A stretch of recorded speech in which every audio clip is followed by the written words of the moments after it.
Thank you so much for coming along today. If you are here in person in Portsmouth, it's lovely to see you. If you're not here in Portsmouth, we're sadly not on the sunny coast. It's actually quite grey and windy outside, but it's still absolutely fantastic to be at the great waterfront city itself. If you are joining us online, you should see that you can ask questions. So please do make use of that functionality. A member of our team will be monitoring those questions and making sure that we're taking sort of evenly from in the room and all around the country, and indeed possibly further afield. This is the third year we have launched the National Delivery Plan, or now National Delivery and Advocacy Plan. This is a very special year that we're in, because not only is it drawing us to a close of phase 1 of the NDAP as it now is, and starting off phase 2, quite a lot has changed since that first launch event. We now have the DCIT Digital Inclusion Action Plan, which I think many of us within the digital inclusion community and undoubtedly beyond see as an absolutely fantastic opportunity to start building on some real, genuine momentum. So moving away from promises, moving away from bits of activity happening here and there, to a concerted, cohesive strategy that we hope will be coming out from the government to tackle this issue. And that will be cross-departmental. One of the elements of that action plan that is very special is that actually this draws across a whole range of different departments, including the Treasury, including the Department for Education, including housing, local government and communities, all of these different pieces of government coming together. It's also, for us, when we do these launches, a bit of an opportunity to move around the country. So year 1, we were in London and then we were in Leeds. Year 2, we were in Carlisle. Year 3, we're in Portsmouth. And this is about really reflecting on the differences that there are in the digital inclusion landscape all around the entirety of the UK. This builds on lots of events we do elsewhere. We don't only go to England. We were in Northern Ireland a couple of months ago. We were in Wales at the start of the year, and we've got some activity coming in Scotland soon as well. Portsmouth is also one of the areas that we pulled out in the report that we released last week, looking at the digital inclusion landscape. And we're hoping to be working more in this area about ensuring that actually the support that's out there can be made more accessible to people living within this area. It's also a really interesting week from a policy landscape, not just because we're releasing our NDAP, but because actually there were 3 separate government announcements yesterday, all of which touch on what we're talking about here today. And you might go, it's a little bit tangential. Maybe it is a bit tangential, but the thing is, it all comes together. Skills England, not tangential. I think that we can all appreciate that the need to ensure that foundational digital skills are a really important part of the Skills England work. That has to be fundamental. And I know that when we get on to our skills panel a little bit later on today, we're going to get into that in a bit more detail. There was the Strategic Defence Review, and you might go, okay, that one is a tangent. But actually, a big focus on that is around building those essential skills. And there's a big focus on digital, and there's a big focus on emerging technology. We're here in Portsmouth, arguably the home of the Royal Navy. Let's remember that actually people coming through who are going to be supporting that review need access to those skills, and they need access to the devices and the connection and the confidence to be able to build careers that will support that. And then completely at the other end of the spectrum, we had the digital switchover telecare campaign go live on TV. Don't know whether you saw the ads last night. If not, you should, because that's the whole point of the TV campaign. This is around the changes that we're going to see in landlines, and exactly how, therefore, people, particularly older and vulnerable people, are able to access connections, particularly in the sense of telecare, particularly in staying safe at home, but also if for any reason you struggle with a router, if you struggle with setting up new equipment, making sure that you've got the support you need for that. So, as we get on to the plan itself, we have some key messages. Now, you will notice there's a trick here. I can't actually see the screen, you can. So our first key message is that delivery defines success. So this is really reflecting on the DCIT new Digital Inclusion Action Plan, but it's going to be those next steps, it's going to be the action that comes out of the action plan, rather than the document itself, that can actually shift the dial here. Digital access is a basic right. This is unchanged. We have been saying this since the start, but we cannot hammer it hard enough. If you cannot get online, you are fundamentally disadvantaged in the UK. Therefore, we have to see that digital access as being as essential as any other utility that you might have in your home. And local action drives national change. Now, it is hugely important. It is critical that we have the society that we need, that we have government shining a light on this, that we have the convening power of government and industry and charity leaders and every element of society. But it will be local people who will actually create real change. And that is something that is absolutely fundamental again throughout the plan. And I'm really glad that we've got some local expertise on the skills panel a little bit later on. There's also a few particular actions that we are drawing out. So you should have a copy of the National Delivery Plan sitting next to you. Take a flick through it. Certainly make sure that you read it on the train heading home, but there's a few things that we really do want to ensure that we get your attention on. One is our inquiry into digital inclusion and health, and again, outside, if you're here or online, I think there's going to be some links posted that will take you to these particular elements as and where we've got bits. The digital and health inquiry is... I've broken it. There we go, it's back. It's really focusing on ensuring that we can understand now this intersection between whether you are digitally included, where you live in the country, potential life stage barriers, potential language barriers, and whether you can access the healthcare that you need at the life stage you are at, or whether digital is creating a barrier or an opportunity. This, we have a literature review, do grab a copy of the report, but what we really need is voices. We need patients, we need clinicians, we need anyone who's had any experience of working with the health sector to get involved in this. You can see there, submissions are open until the 30th of July. Second thing that we want to make sure everyone's very clear on, every child needs a laptop because education is growingly moving online. Whenever we talk to teenagers, whenever we talk to children, they are expected to be completing digital tasks at least once a week. They're expected to be doing their coursework online, coursework for high-stakes examinations. This isn't a nice to have. This is fundamentally, you are going to do less well in key exams if you are not online. We also found, parents said 86% of the time that their child was more engaged after they received a laptop from us on our Tech for Families scheme. This is something that is absolutely critical to modern education.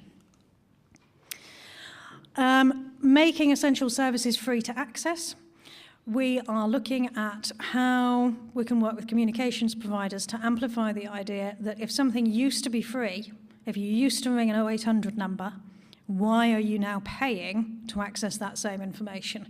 There's a perception if it's online, it must be free, but actually it's not, because accessing data costs money, and for the most vulnerable, commonly they'll be using mobile data, that runs out. And finally, on the sort of big call-outs we're doing today, we really want to encourage industry to think about the realities for your workforce. And I know that this is something that Future.now are really focusing on, and we've got Liz here. This is about how employers have a critical role in ensuring that people aren't left behind. Now, part of this is skills, but part of this is also access, and part of this is accessibility. Part of this is whether people have the internet at home. So this is that package, and we will be talking a little bit later on as well about our Charter for Digital Inclusion and how employing organisations can sign up for that. So we are now going to move over to a little team panel. So I'm going to ask some of my colleagues to come up onto the stage. Hopefully, you've got some questions in mind. Otherwise, this is going to fall very flat. So if you're in the room, please do have a think about that. And if you are online, please do use that little YouTube chat functionality to get some questions coming in as well.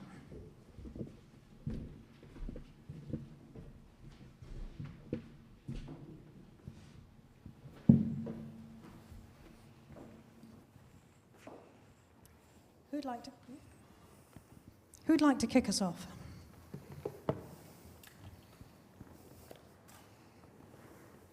I said this was going to fall flat, guys, if somebody didn't ask a question. Oh, fantastic. James Kirby, Portsmouth City Central. I recently worked very hard to get our organisation some very basic laptops, including approaching Dell, Lenovo, every single manufacturer I could.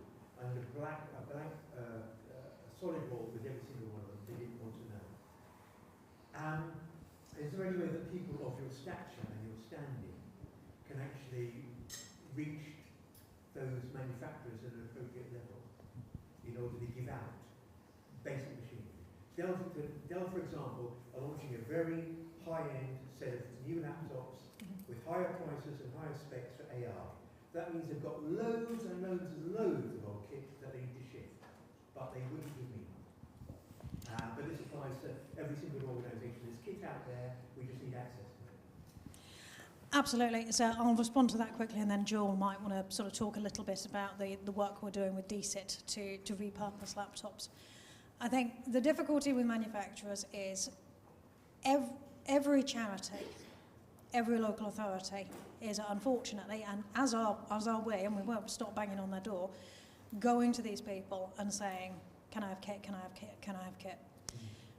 Where we are actually seeing much more traction is in working with other organisations that aren't the manufacturers, other organisations that have had Windows 10 laptops, for example, and now what are they going to do with them? There's thousands, tens of thousands of these devices lying around the UK. And actually, organisations are being told, you know what's a really green thing to do with that is to recycle it. Don't reuse it. It's green to recycle it, to get the precious metals out of it. The greenest thing you can do with an old computer is reuse it. If you think about that, all the conversations we used to have in the 90s about recycling, actually, reuse was first on that little triangle. So that is what we are trying to do. I think with the manufacturers, yes, there's always an opportunity, and we are always super keen to work with them. We do a lot of work with Currys around, from a retail perspective, in terms of getting donations in to be able to buy these. We work with people like Computer Recyclers UK, who provide lower cost machines, so still high spec, but subsidised. But for us, I think it is that second-hand device donation that really helps. But Joel, do you want to say a little bit about the DSIT pilot? Yeah, absolutely. And we were speaking before, weren't we, about how this really is sort of an entrenched problem that often goes unrecognized.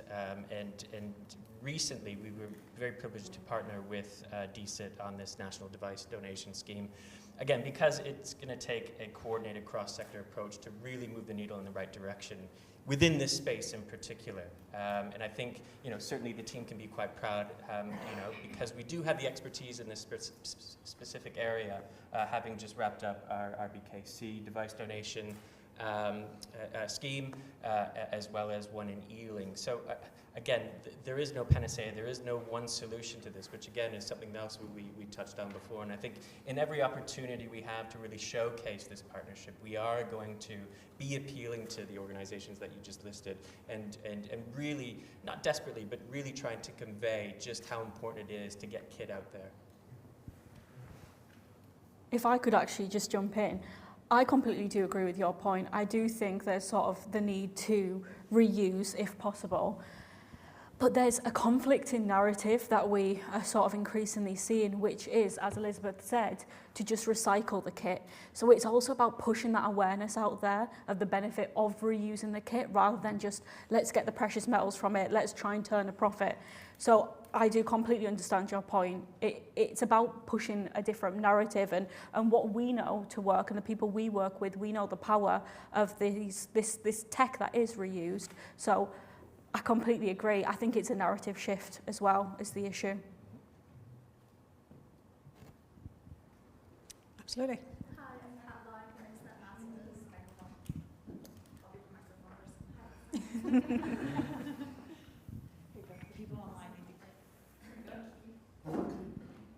I'm Kat Lyon from Internet Matters. I'm Kat Lyon from Internet Matters. I was wondering if what are your hopes for the Digital Inclusion Action Plan, and in particular, do you have any concerns or worries about its implementation? Now I need the mic. Fantastic. I mean, point one, we are very excited that it exists. Let's not forget it had been over 10 years since there had been a digital inclusion strategy within the UK. And I think what is outstanding actually from DCIT is the speed at which the new government has brought this forward, and the fact that it is very clear about what it is and what it isn't. It is a set of short-term actions that was wrapped up with a consultation and with an expert digital inclusion action committee that is being set up around this to actually develop it. So I think that's a really fundamentally great starting point. And we are really excited to be working as part of the delivery team on this with the pilot that Joel just outlined. I think for me, the hope and the concern, different sides of the same coin, is that we have to see those next steps. And we know, I do realise running a government is probably not as simple as we all make out, you know. It's very easy to sit there and say to somebody, the government should just do this. And I'm sure they go, yes, I'm sure we'd love to do lots of things. But we also know that priorities change very quickly. We know that there's so many announcements coming out from government. We know that a reshuffle could happen at any moment. And what we don't want to see is any of that momentum lost. I think the building blocks are there. Certainly we put in, I think it was 45 different recommendations, something like that, that we put in through the consultation process. Obviously, we would love to see all of these taken up. And obviously, everything that's set out in the National Delivery Plan that has a call to action for government, we would love government to be focusing on and picking up on. But more than anything, it's that momentum point, and it's not ticking it off and going, okay, well, we did something about it in 2025, we'll come back to it sometime. That would be my concern. I think with the Digital Inclusion Action Plan, it's great, and of course, as our charity, we are great that we've been named in it and that we can do some great work with the pilot of the device distribution programme. I think one of my concerns and our concerns as a charity is in the groups that they listed as their sort of main point of call, it really did lack the diversity that it needed. We know that with digital inclusion, it is not a one-size-fits-all solution. That doesn't work. Even as simple as rural communities versus built-up communities, they need completely different things, completely different needs, but more so the differences in access between women and men, minority ethnic groups, those with English as a second language, those in non-permanent housing, the list goes on. And I think, you know, we can express our disappointment and hope that in the fuller digital inclusion plan that we do hope to see and that we'll continue to advocate for, that was alluded to in the Digital Inclusion Action Plan, we will see those groups really taken into account.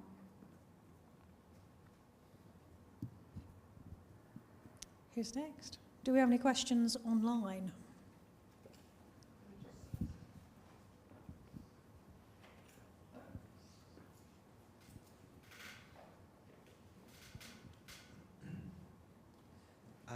I'd like to ask about Mission 4 and skills and expanding essential digital and critical thinking skills across the whole of society. And I thought it was really interesting to read.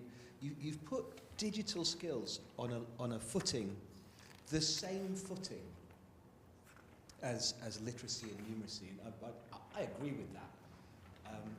So could you share some just sort of really aspirationally what that could look like. Are there any really good shining lights, examples of people who are making that really work? Are there some, is that happening on a local level? Or are there some countries that are really good at that? We've had various announcements about AI from the UAE. So yeah, if you could just sort of fill out that aspirational element for me. Sorry, that was a very long question. Just give me some time to think. There you go.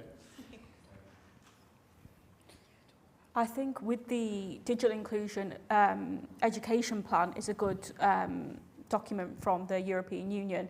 It sets out the sort of blueprint for how to add digital skills into curriculum and promote lifelong learning, which I will say is our next panel. So I don't want to give too much away.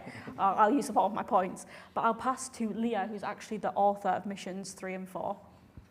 Yes, so I have actually been working on, is it working? On a report, a higher education access report, because we were quite interested to see how school-aged children might face barriers into higher education due to a lack of digital skills, and obviously that might encompass media literacy, AI, all of those things. And surely, certainly from our perspective, digital access in itself, so a laptop would definitely facilitate as the first starting point to facilitate skills. Without the access, the skills can't follow. And what we found in our research was that parents of children understand how important a laptop is to send their children into higher education. So so that would obviously be the first barrier. Without the laptop, there's not the necessary skills to develop them to then go on to higher education. Within higher education itself, there are also differences in skill ability. There are some more complex ones for potential degrees that might not necessarily apply to other ones, but that surely applies to AI in itself as well. And we know that a lot of students, I think it's to 80% of students use AI, so that could lead to a difference in skill building when it comes to using AI responsibly and safely, and also make the most of it. But when it comes to the media literacy element, obviously that needs to be taken into account as well. So I think it's definitely something that needs to be looked at in the future in terms of how we want to address that.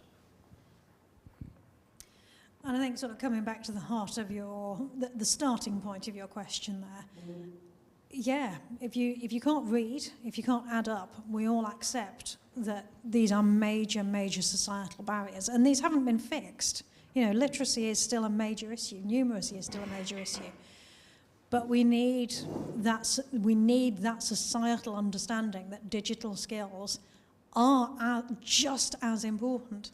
Now, in Wales, actually, literacy, numeracy, and digital literacy sit together as being foundational skills. Why is that not the case across the UK when, as I say, we've got 6-year-olds who are being asked to upload their homework onto Microsoft Teams, but we're not saying that digital skills are really important? I mean, to me, that seems fairly evident, but it's no good it seeming fairly evident. We need that articulated. We need that set out.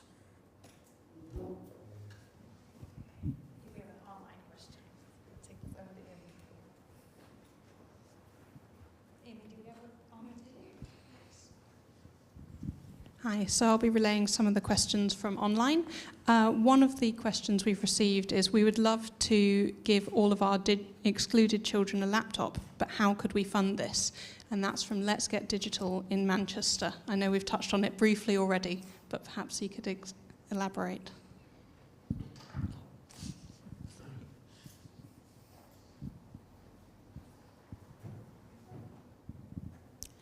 Thank you. The great thing with this microphone back and forth is it gives me a second to think how I'm going to answer the question. It's fabulous. I so much wish I had a really, really simple answer to this, because delivery is a big part of what we do. We've helped around 5,000 families in the last couple of years get online, often for the first time. It's not a cheap endeavour. Buying laptops, they're not a low-cost item. They're actually a very high-cost item, especially if you're buying good quality kit that is going to last and really support a child in its development. I come back to the reuse programs that we're looking at. We really think this is fundamental. A big part of what we're looking at is individual device donations. So there are millions of laptops and tablets and smartphones sitting in drawers and cupboards up and down the country. If you are here today or watching online, there's probably a little tiny guilty part in the back of your brain going, oh yeah, I do have that old laptop actually that I probably could actually give away. I'm never going to turn it on again. The more we can get these out, yes, they are stopgaps, but actually they can get people onto a ladder of actually having a device, being able to access education, being able to apply for work, being able to access adult training, and everything else that comes with that. I think another part of what we are really keen to see covered within government initiatives is that where we do see grant funding from government coming through for poverty, commonly that doesn't include digital poverty. And we do want to see those funds being freed up to be used for that kind of activity. We do know that there is going to be an innovation fund coming out from DCIT. That's great, we really support that. But we're talking here more about activity maybe from DWP and other areas of government where you see these hardship grants coming out and how we can redirect that for digital use. Other than that, yes, it's a slog and we need much more support really across from grant funders, from corporate foundations, across the whole country to enable the purchase of these devices. I think we've got time for one more question, so either online or... Gentleman over here. Ooh, fantastic.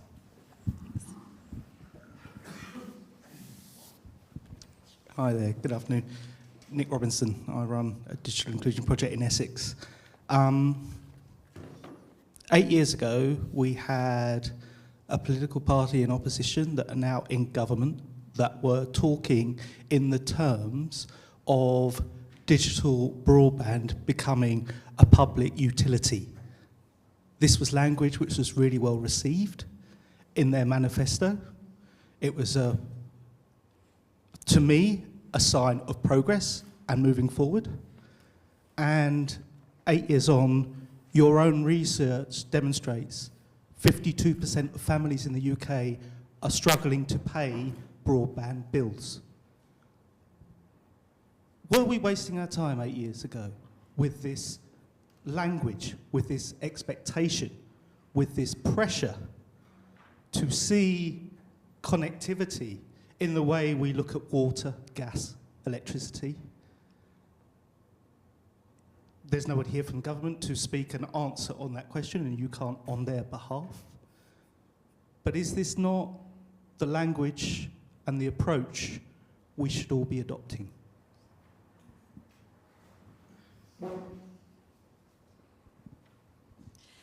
It's a great question, and I mean, up there we had digital access has to be seen as a basic right.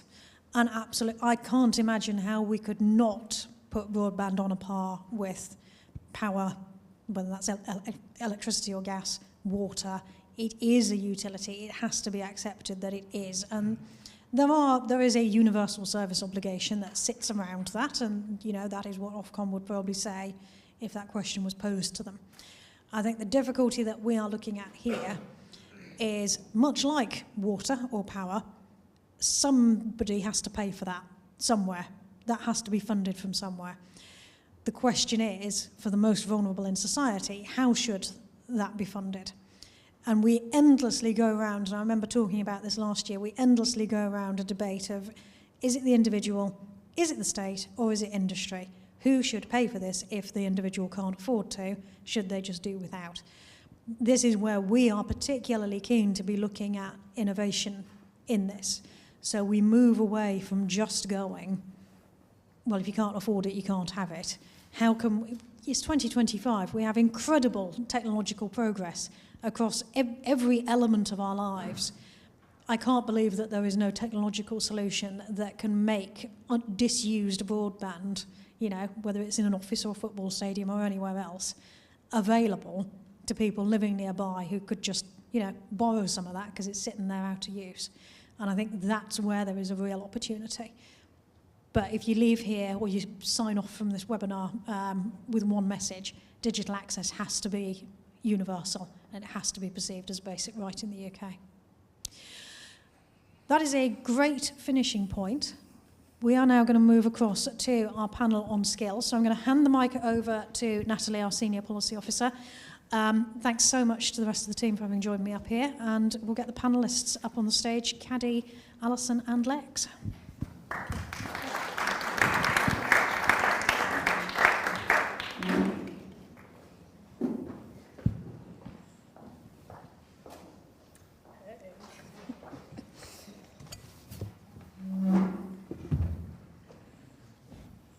Whilst we are getting comfortable, I'll briefly introduce the purpose for this panel. Obviously, digital skills is mission 4 in our National Delivery and Advocacy Plan.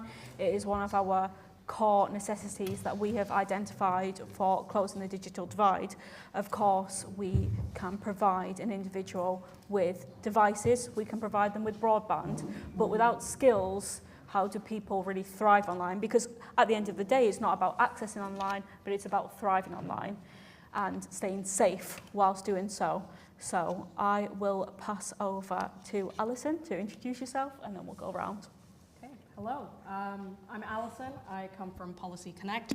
We're a think tank, cross-party think tank based in Westminster, London. And I'm a research and strategy manager overlooking our education and skills team, which provides secretariat and research support for the all-party parliamentary group for skills, careers, and employment, as well as data analytics. Really excited to be here. Thanks for having me. I'm Caddy. I'm the project lead for the Digital Skills Hub, which is based in Boscombe in Bournemouth. The aim of the project is to bridge the digital skills gap for residents and businesses in the Boscombe area. It's a government-funded initiative for BCP Council, and the project started about a year and a half ago. We've got 1 more year left, and we are working really hard to work across different public sector providers in the area and how we can actually achieve that goal. And thank you so much for having me part of the panel. Hello, I'm Lex Lang. I'm the Deputy Head for Innovation and Partnerships at Caterham Prep School. I'm also work with the East Surrey Learning Partnership, which was set up at Caterham to support local schools, essentially stepping into this space where city learning centres were. I came up through state education, and city learning centres were a huge thing in terms of providing access and opportunities. And over the years, they've fallen away one by one until there's essentially a vacuum. So part of the reason for setting this up was to work with local schools to be able to provide the opportunities that weren't otherwise there. I'm also a national advisor for IAPS, which works with a network of schools across the country and the world, so advise on that, on opportunity, on access and development. Thank you. So I think really now is a perfect time to talk about skills with the emergence of AI. We know it is ever growing. It's never not a good time really to talk about digital skills, but I think that more so it's becoming increasingly alarming, for me at least, that we are lacking on digital skills despite the growth that we have with emerging technologies. We know that the way policy moves, the way government moves, is never going to be up to speed with the way technology moves, and there's a first disconnect that we can identify. But with the growth of AI, things like deep fakes, it's becoming even more alarming that we can't discern what is real, what is not, and even more so for those who live in digital poverty. I think for me, it's not just about staying safe or being able to thrive, it's about having that confidence as well. For me, I have lived experience of digital poverty.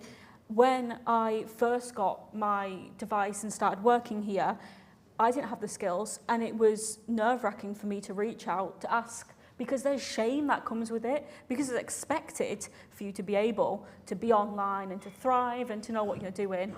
It becomes then quite shameful to ask, and 58% of workers say that their employers have never offered any digital skills training, and that's really quite an alarming fact. But enough of me, I'll move on to the questions.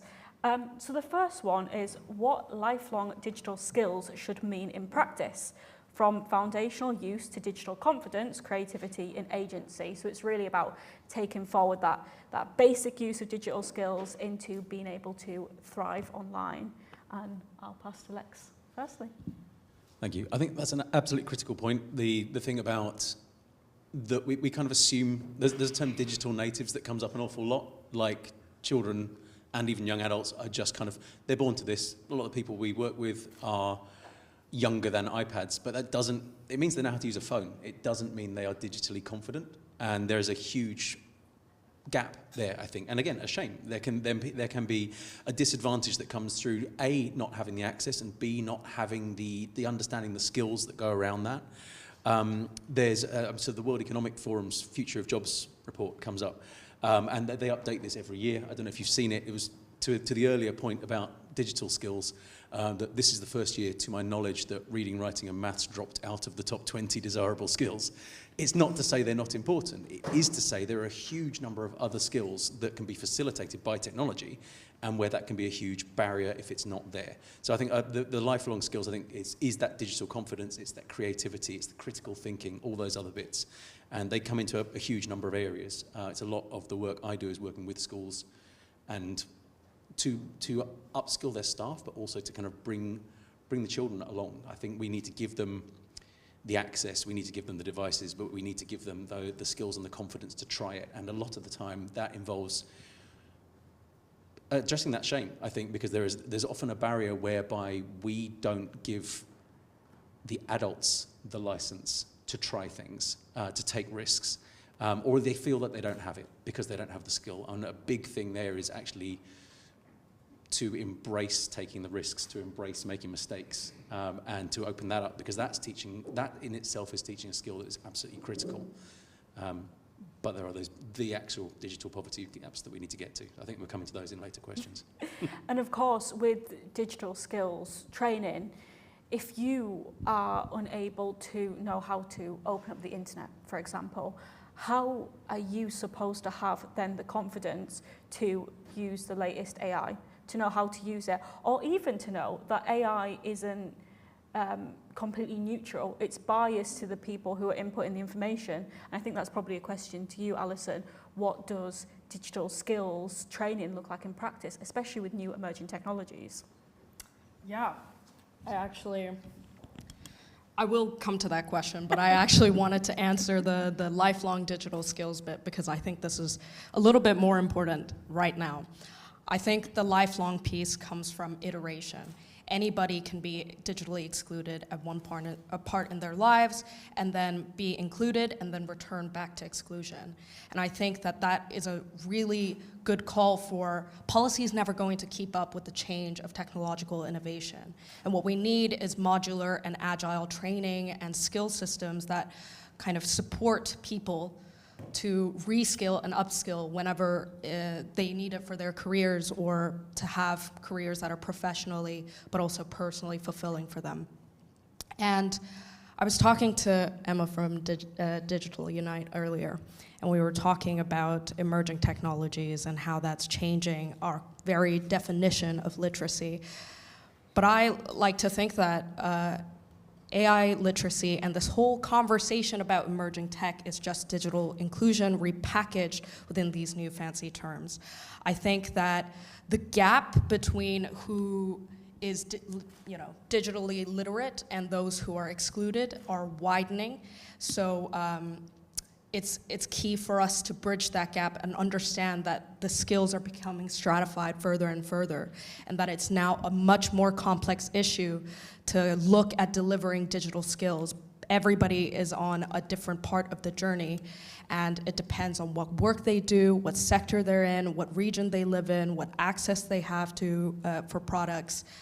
I think all of those points need to be not fragmented, but thought of holistically in order to deliver on important skills training. Definitely.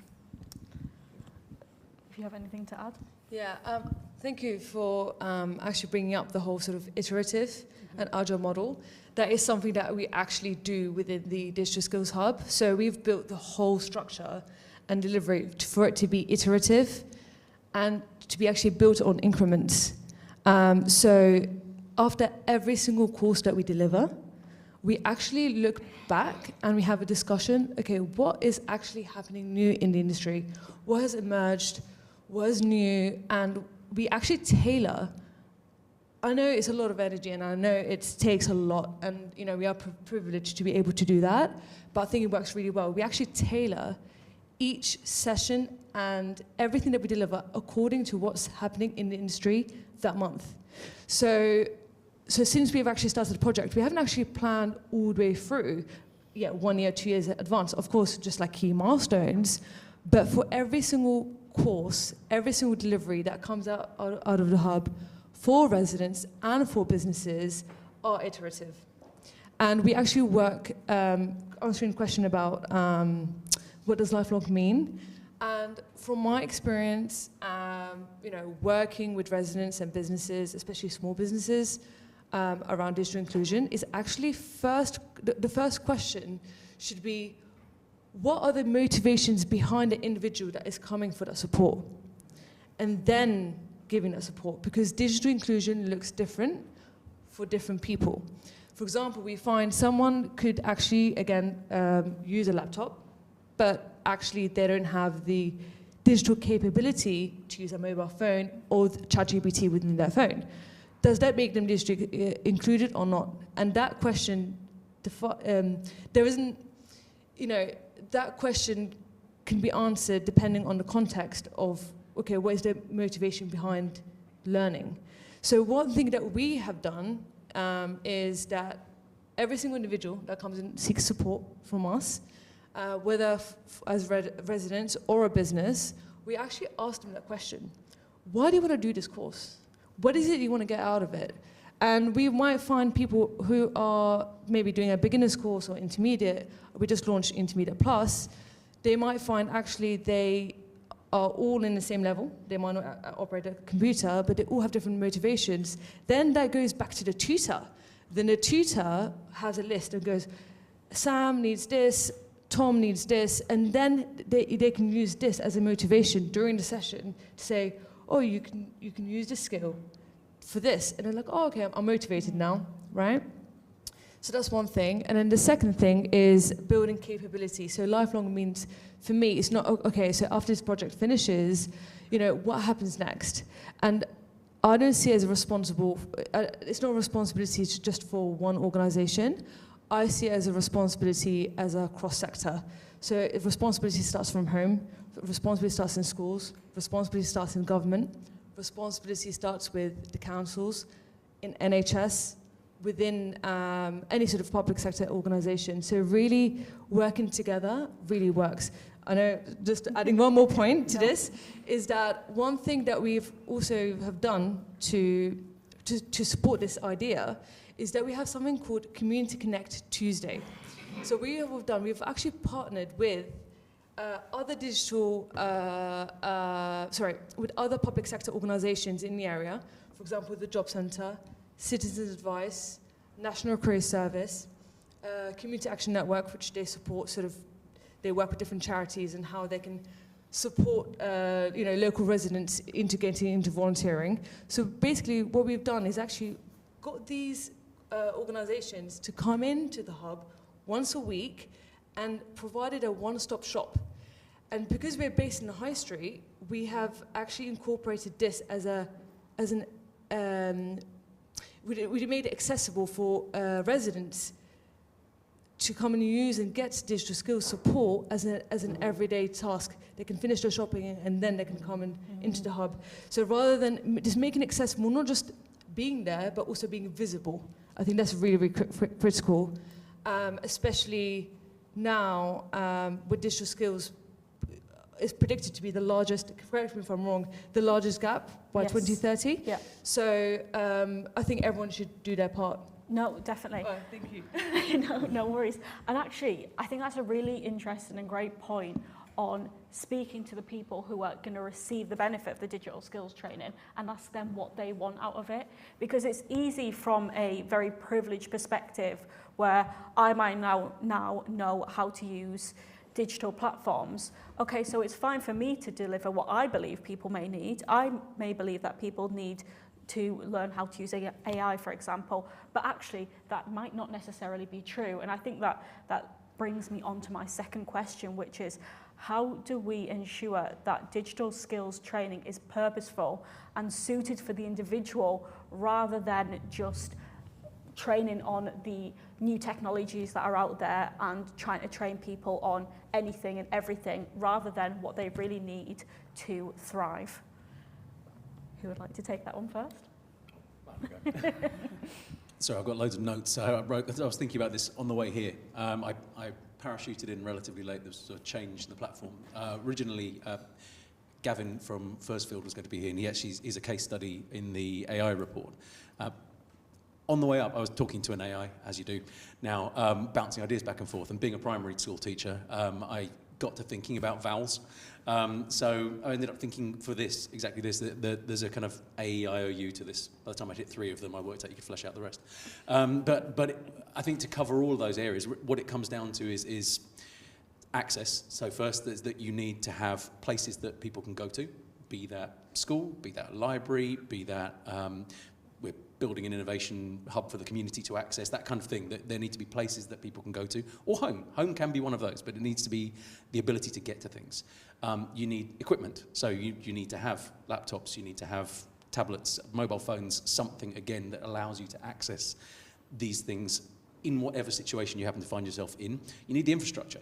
So that's back to internet and broadband, Wi-Fi, all those bits, that getting that into places that people can access is critical, because otherwise you're excluded. An early thing we learned quite in doing our work with the Surrey Learning Partnership was that we were able to facilitate, we're working with some schools to give them what they needed and to provide licenses and AI access and things like that, which was great, but they didn't have devices, so we were able to provide some devices. And then in at least one case, they said, that's great, but we don't have reliable Wi-Fi. And that's a really big barrier, and it's one that we can't, it's not within our capacity to change that, because it is a rolling program. But that is where external providers can come in, and we can work together cross-sector to make that happen, because it unglues all the different things. Next up, we've got the opportunity. And opportunity is partly, again, it's intangibles. It's things like licenses, because that's another thing that we found. We started off looking at equipment and skills and training. That's great, but a lot of things are behind paywalls. Lots of things have ongoing licensing. And there we've been very fortunate. We work with in our specific context, that we're able to work with our fundraisers, and we have support that people donate to that. But it means that initially it started as buying and providing equipment and providing spaces. But actually a lot of that has been increasingly is about providing access to things. Are we able to provide Century tech for people to use online learning platforms, or an AI platform for children that children can use? So we've got a RileyBot AI platform that children can use, but that's not a thing that many places can pay for. And so that is another digital divide. But also it's internal, it's being allowed. So the opportunity is also being allowed to use these things, being allowed to try things out, and feeling like you're allowed. Because a lot of time, I think people think it goes without saying, but it needs to go with saying. And that's really, really important. And the last thing around it is upskilling. So that we need to make sure that there are people who are, A, confident delivering and using these things, but also B, open about being learners. And a big thing we've had to do with teachers right across all the schools we work with and nationally is to say, you don't need to be the expert in everything, you just need to get out of the way of the learning. And that it's okay to say, I don't know how to do that, but how could we find out? Because that's really modeling the core of what we want. And for things like AI, for things like all that, so many of the times we panic, or people worry about not knowing where to start. And often, increasingly and uniquely, now the first place to start is to turn to something and say, I don't know how to use you, can you tell me? Because it's often that simple. But people worry, and I think, and so weirdly, a hugely powerful piece of training is just to say to people, ask questions and let people ask questions, and then train within that. That was a very long answer, I'm so sorry. No, it was great, it was great. Alison, I will pass to you, because I'm really interested in knowing how we have digital skills that are purposeful with AI, in the context of AI.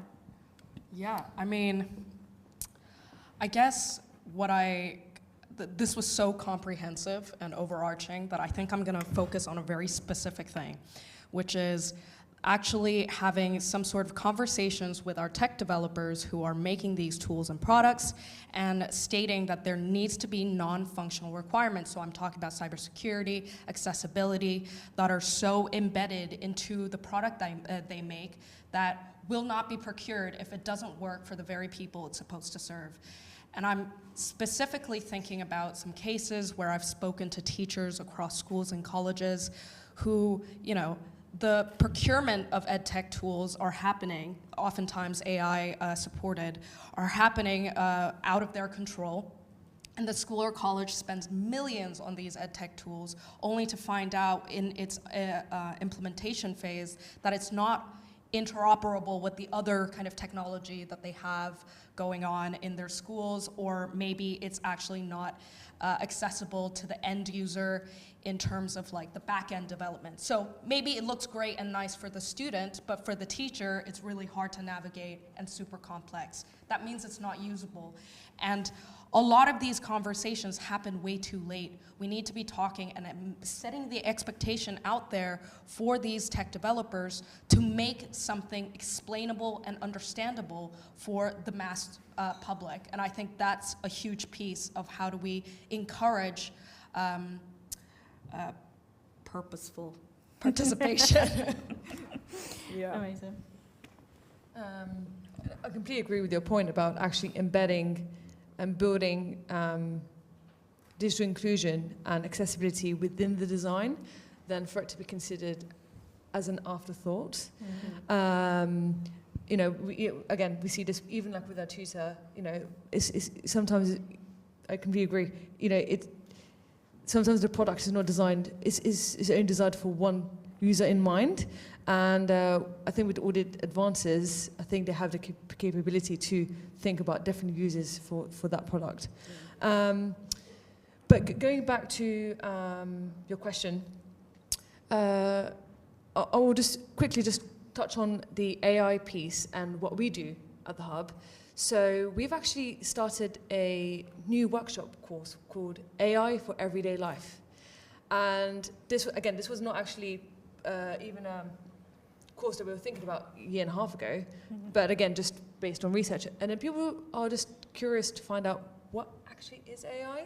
So this course is designed for residents, for individuals who just want to, who are sort of worried, what is AI and how can I get use out of it? I think there's a lot of information on what is AI, and I think a lot of people really over complicated, especially like on, you know, if I search up what is AI and go on YouTube, a lot of it is just really complex, you know, descriptions. So for us is based on the research we've done with our users, is that actually switching the mindset and the narrative that is just a tool. Obviously, you need to be safe with it and everything like that, but it's just a tool. And then, you know what? Enough with actually knowing what it is, but how can you jump on it and be confident, and how can it help you with your everyday life?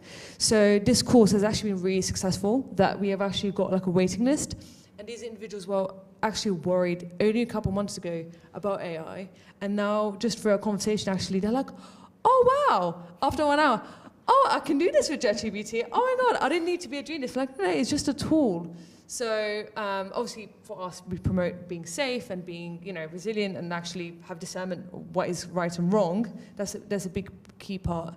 And then we've also introduced, well, this is actually for the last 6 months, in collaboration, we have a Dr. Phil that comes and supports us at the Hub from Portsmouth University. And he actually delivers something called Tech Talks.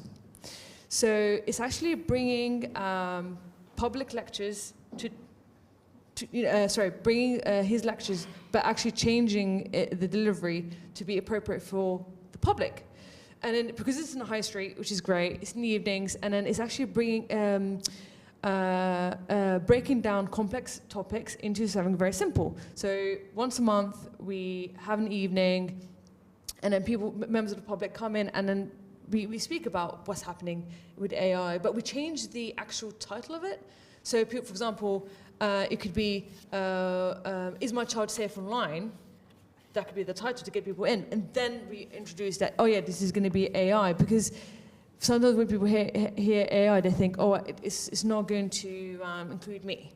You know, I'm not part of it. But actually, they don't realize it's actually really embedded in our everyday life without actually realizing, especially in the next 5 years. Yeah. So that's my answer to the question. No, that's great. Thank you. I think I'm not only trying to focus on AI. I know that there are digital skills beyond AI that we need to know from the most basic level. But I think we can't ignore how relevant it is and how it's growing continuously.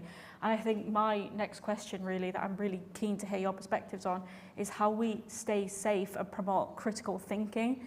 We are obviously promoting these technologies and giving people the digital skills needed, but how can we ensure that we are safe and responsible with our AI uses? For me, a big issue is with deep fakes and using AI in quite a malicious fashion. How do we promote critical thinking and safe use of digital skills, really looking at AI? Whoever wants to jump in? Thank you. This really is hugely important. I think we launched, again, it's probably about a year and a half ago, we had to, as part of this, developed our AI policy and developed a sequence of lessons, right down, again, to the primary school age, because it matters so much. And we called it, How Can AI Help Us? But it was, we ended up boiling down our whole policy. It started off being pages and pages long. And it tried to cover every facet of what might come up. And ultimately, the tools were evolving so quickly that by the time we finished drafting it, it was laughably simple, and everything was out of date. So we ended up boiling it down really to 3 key points, which was, for us, it was know how it works, be honest when you're using it, and be accountable for what you create. You can't blame the AI. But actually, with all of these things that come up so often, is when we look at deep fakes, when we look at plagiarism, when we look at all sorts of the safety around it, or intellectual laziness, or all the other things that we worry about, I think, as well as the strengths, is that it's just forcing issues that have always been there. Like when we all went to school, we were always told that you need to check your sources, you need to look at alternatives, you need to look things up, you need to verify, and we all nodded and then opened the one book, because you got the one book and you haven't got time for that nonsense. And even when the internet came along and there was all the outcry and Wikipedia came along and there was all this sort of doubt and worry, very quickly we left it all behind because you didn't really need to think about it for too long. It's absolutely critical now in a way that it hasn't been before, but not because it's new. It's just because it's easier and it's more present. I don't know if any of you saw the newest Google video generator. So even a couple of months ago, when we had to update our schemes of work all over again, because even a year or two ago, we said, well, look, you can generate a second or two of video now. It's rubbish, but you can. And then a couple of months ago, Sora came out, and you could generate a few seconds of video at a time, and it looked pretty good, but sometimes the legs look a bit odd. And then the newest Google one that they started publicly releasing a week ago, and everyone can use now with the right licenses, can do the sound, it can do all of it. So I watched one with a car show, and there were people at a car show talking about electric cars, and you have a dozen or so people being interviewed, and every single part of it, I challenged children and staff, can you tell me which bits of this aren't real? And none of it's real, at all, none of it, not any part. And you can't tell, at all. Actually, there's a bit where there's a guy wearing sort of Hell's Angels jacket, and when you look at the text on the patches, it is real words, but none of the words really mean anything. That's it. And the badges on the cars aren't real. But they could just be cars I haven't heard of. And at that point, we can have an existential crisis and go into a kind of, I guess the two paths we see diverging, the extremes, are a kind of hyper-credulity, where we worry that people will believe everything they see. We've grown up through pictures or it didn't happen. Now it's pictures and it didn't happen. That's a real worry. But the other end, the flip side of that is a kind of digital nihilism where we just doubt everything and everything is a lie. And our responsibility is to make sure that we help people to build up the skills to interrogate the things they see around them, to use these incredible tools we have, but also to think about how can you fact check? How can you make sure something's real? How can you use these tools to support you to do so much more than you could otherwise, but in a way that doesn't undermine your learning, doesn't undermine the skills that you essentially need to drive, because there is an opportunity here. The World Economic Forum, again, their report, they talked about an importance gap as well as a skills gap, that we put our emphasis on the wrong things. And there are so many incredibly important skills that we should be working on, the critical thinking, the problem solving, all those bits. And a lot of that is just about talking. And how do you know, and why is that important, and why is that better, or why is that worse? Asking why and how do you know is critical. Pass over. Thanks for that. Just to add to your points, for us is two things really. One is which we embed actually within our courses.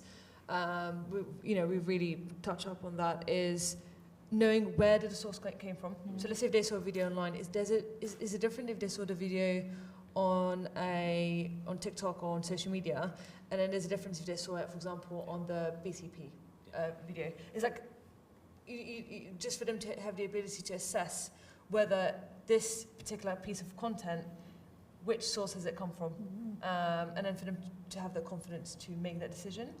And then the second thing is not really trusting it. I know you said, but being honest with putting your information, but for example, not putting their personal information. Absolutely.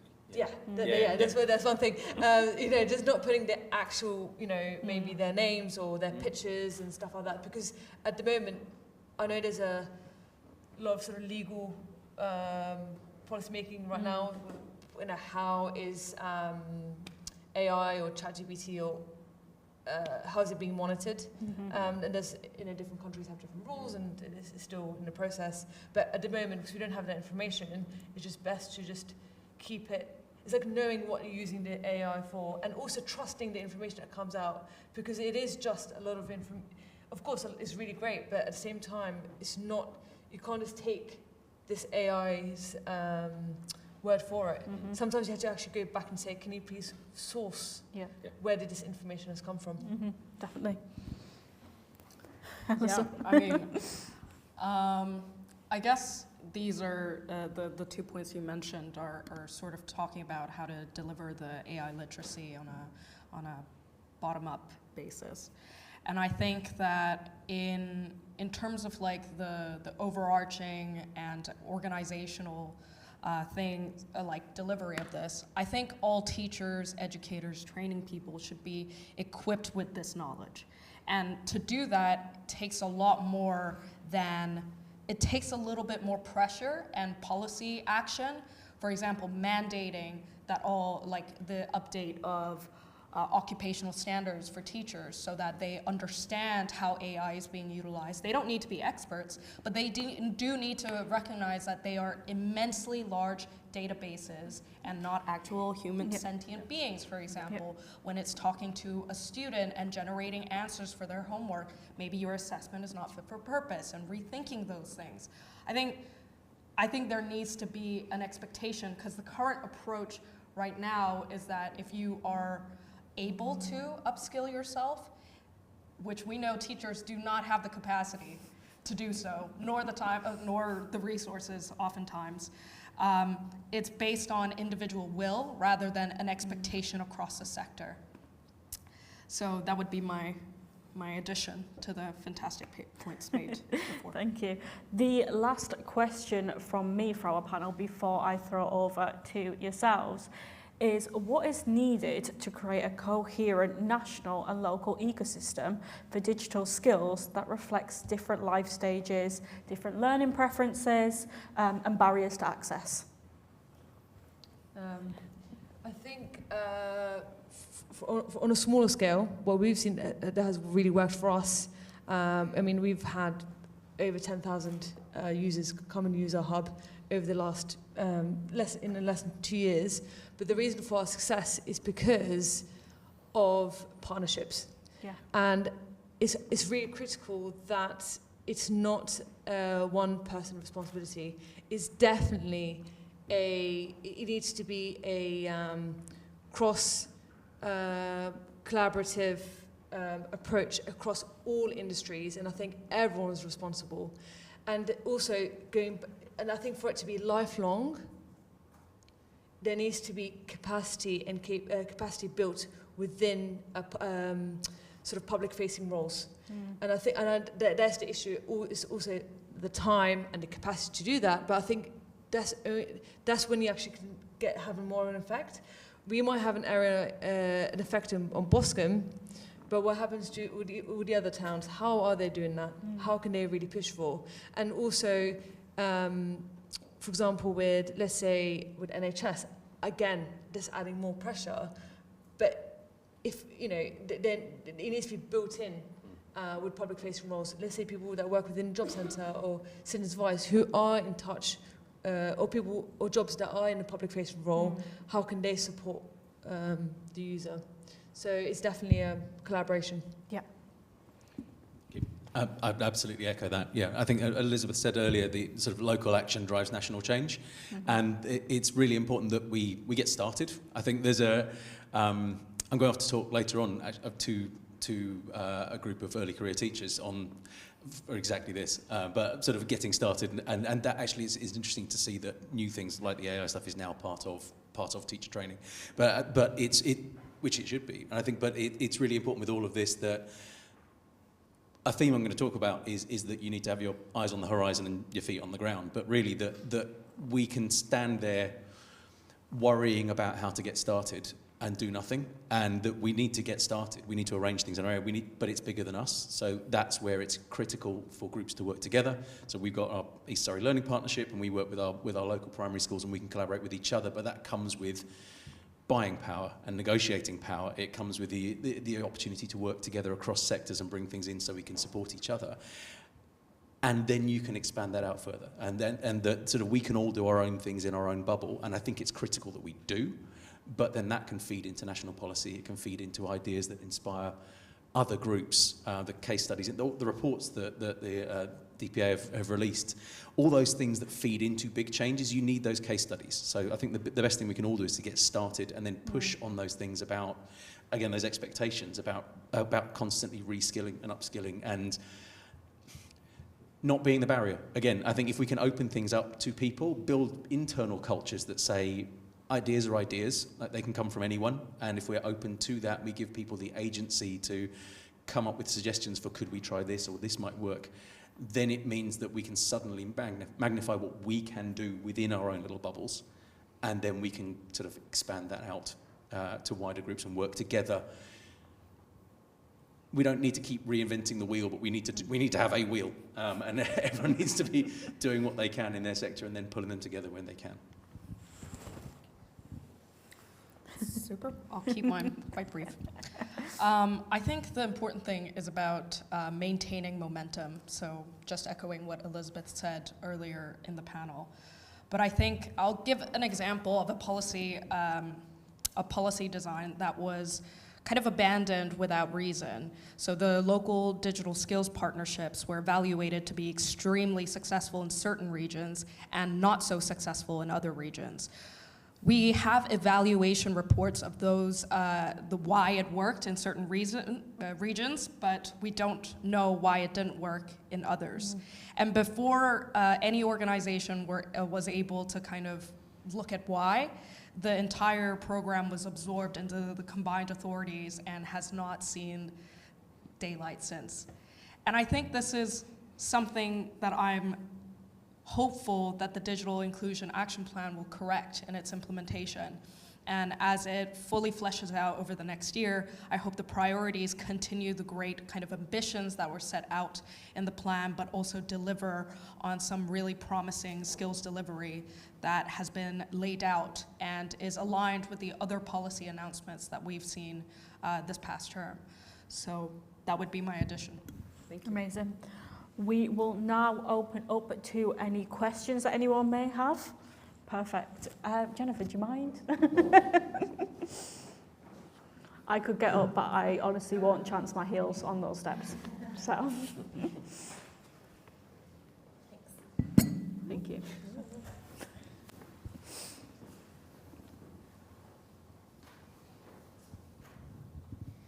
Fantastic. I've got a question from Pauline, who works at Digital NNS, and she asks, what are some of the tangible steps that industry can take to address digital poverty? And within this concept of this panel, of course, from the skills perspective.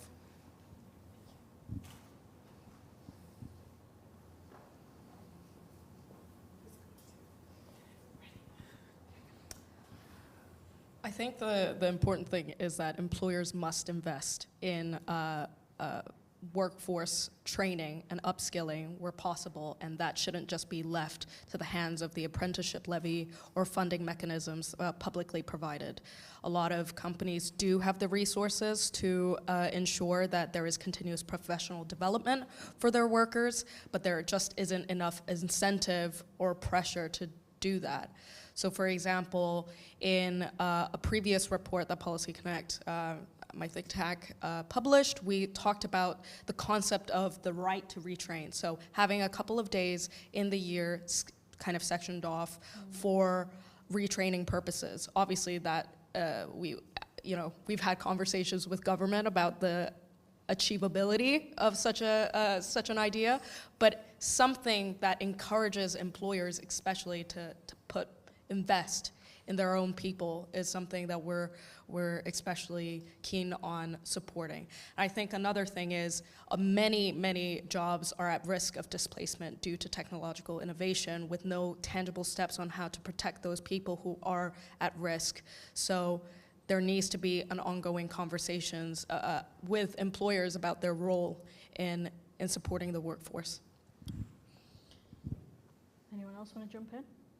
Just one point, just to echo what you said, is just looking at the labour market information and the going back to for employers, the biggest skills gaps are now technology related, especially when it comes to like user design, engineering, in terms of actually many sort of like intricate tech roles. This shows that there is a need for building capability within the organization and supporting individuals to actually achieve those roles. So it is a responsibility, of course, for the individual and for the employer. I think it goes both ways.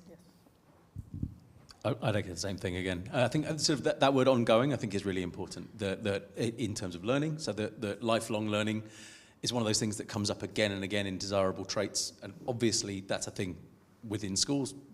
That kind of seems to go without saying, but again, it doesn't always. That we're not just teaching stuff, you're teaching learning, but that needs to keep going all the way through, I think, within every organisation. And again, sort of the opportunity for continued learning, but also the expectation that you're not allowed to just say, sort of hit your rut and go, this is where I am, because the rut's changing. It's continuing to evolve. And it needs to. But I think the same goes when organisations work in partnerships, that partnerships need to be sustained as much as they can. I think there's an amazing, huge number of companies do incredible work around CSR stuff, working with different organisations, going off and doing volunteering days and things like that, but often it is doing a thing and leaving, and so many things require ongoing support, ongoing development. And that's often not as much fun. It doesn't grab a headline in the same way. You can't take nice pictures of ongoing support in the same way as you can if you go in and you build a garden. Building a garden is amazing and important, but also those ongoing bits of, especially for digital poverty and things like that. And having an awareness, sort of building that within company cultures as well. Awareness of digital poverty, being aware of people's situations, which is digital and everything else. The invisible things that people are dealing with. And I think we're getting better at it, but it's critical to maintain that and make it, again, an expectation at management, but at every role, that's on people's minds. Definitely. Any other questions?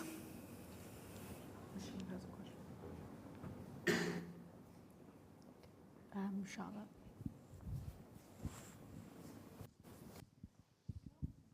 Hi, thank you. I'm Charlotte from In-Kind Direct, and I feel incredibly lazy for not just walking up to the table to get the microphone.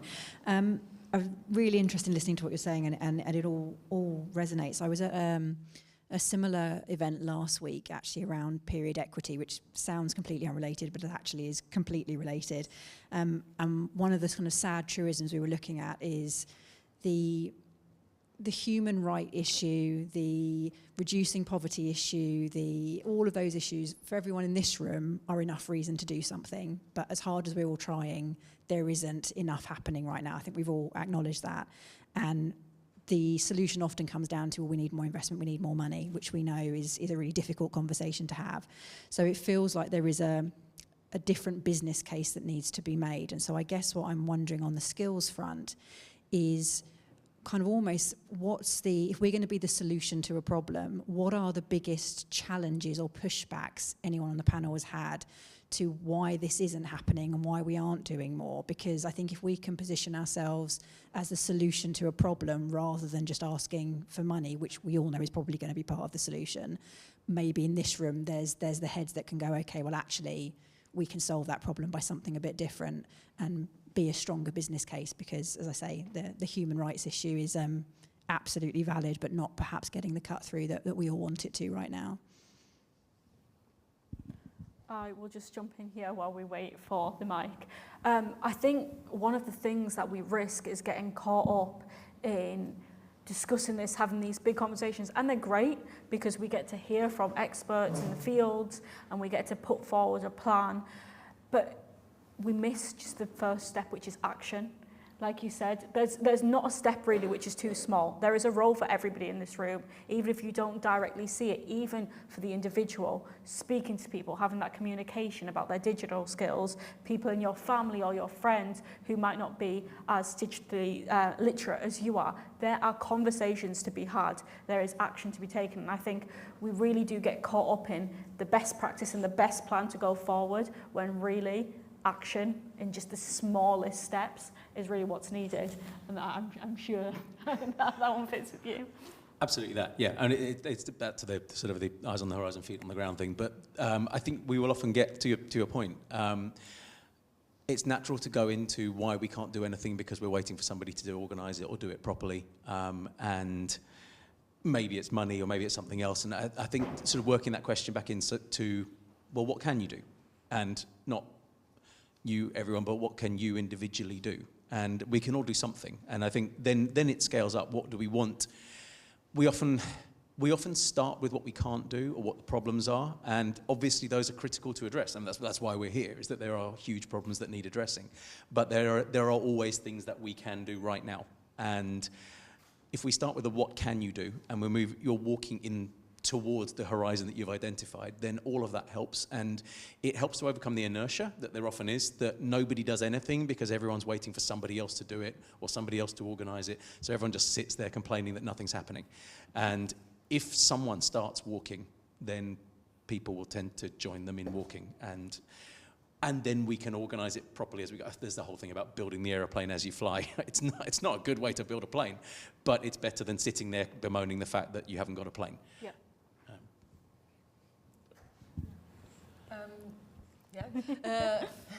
So aside from like budget, which you've mentioned, obviously there's, I think all initiatives always ask for, we need more budget, and I think that is probably the most important thing, because if there is budget, I think that there wouldn't be like many excuses for local authorities or organisations to actually take action. But aside from that, I think the challenge that we faced, aside from budget and for it to continue and building momentum, is actually there's a blurred line of defining digital inclusion and exclusion. Just going back, I think it means different things to different people. So I know there's the essential digital framework, which was done by Lloyd's a couple of years, I think about 6 years ago, which has not been updated yet. But I think defining what it means, so when you can go into the conversations, people will know that it is definitely a right and not a luxury, just like Elizabeth mentioned. But it goes back to being clear. This is what's needed. This is what it means for you to be digitally included in this world right now. And then the challenge with that is that it changes every month. So that is the biggest challenge, is to keep up with the trends. Just to respond specifically about what the challenge is in terms of, I think, yes, investment is a problem. The fiscal restraint is a problem. But another problem is and I don't know if this is the right word for it, but it's something that I like to think of as counter policies. It's when policies are announced in tandem or in parallel that oppose each other in delivery in some ways. For example, the government's overarching mission to have the lifelong learning entitlement, shows this commitment to lifelong learning. But then recently we've heard of the adult skills budget being slashed by 6%. And another one is we want, for the skills piece, right, we want to keep track and have metrics-driven kind of a way of measuring skills and the capabilities of people. We want that to be in one place. But then there's this data protection policy within the departments that prohibits schools from talking to councils, councils talking to colleges, colleges talking to each other, which means it's really difficult to identify problems sometimes. So I think this calls for, I guess, more coordination between the departments to ensure that policies aren't opposing each other when they're delivered. But also, we want to move away from fragmentation and have, I don't think a top-down approach always works. We've heard so many cases today, calling for champions and people on the ground who are actually working with individuals who need that help. But the governance structure of which we all sit in is making that really challenging sometimes, and I think that needs addressing. We have time, I believe, for one more question.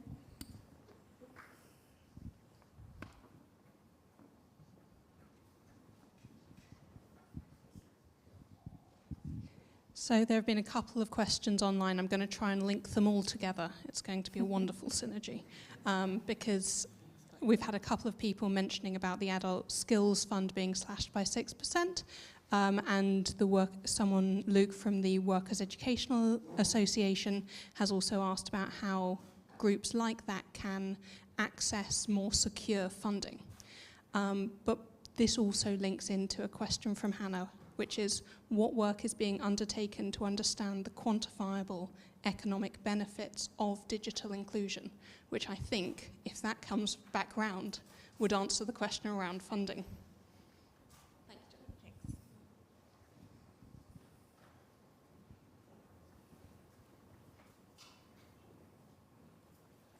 Thanks. I am an education researcher, so particularly on this, I don't have statistics to link, but I just wanted to say one thing. There's a lot of evidence on what works to increase digital participation. It's just all over the place, and it's very region-specific. It needs to be collected in one place. The government mentions this in the Digital Action Inclusion Plan, that we need a kind of evidence hub or base for what works. And I'm just worried that it's going to be a duplication of all the efforts that have been put towards trying to increase digital participation in rural regions or of specific vulnerable groups.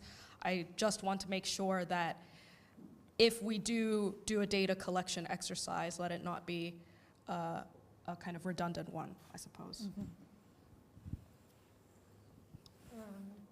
So there was 3 different questions into one.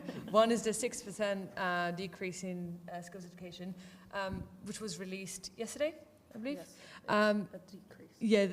Yeah, decrease, which negatively impacts what kind of contradicts the digital inclusion DSIT paper, which came out in February, right? I think it definitely contradicts.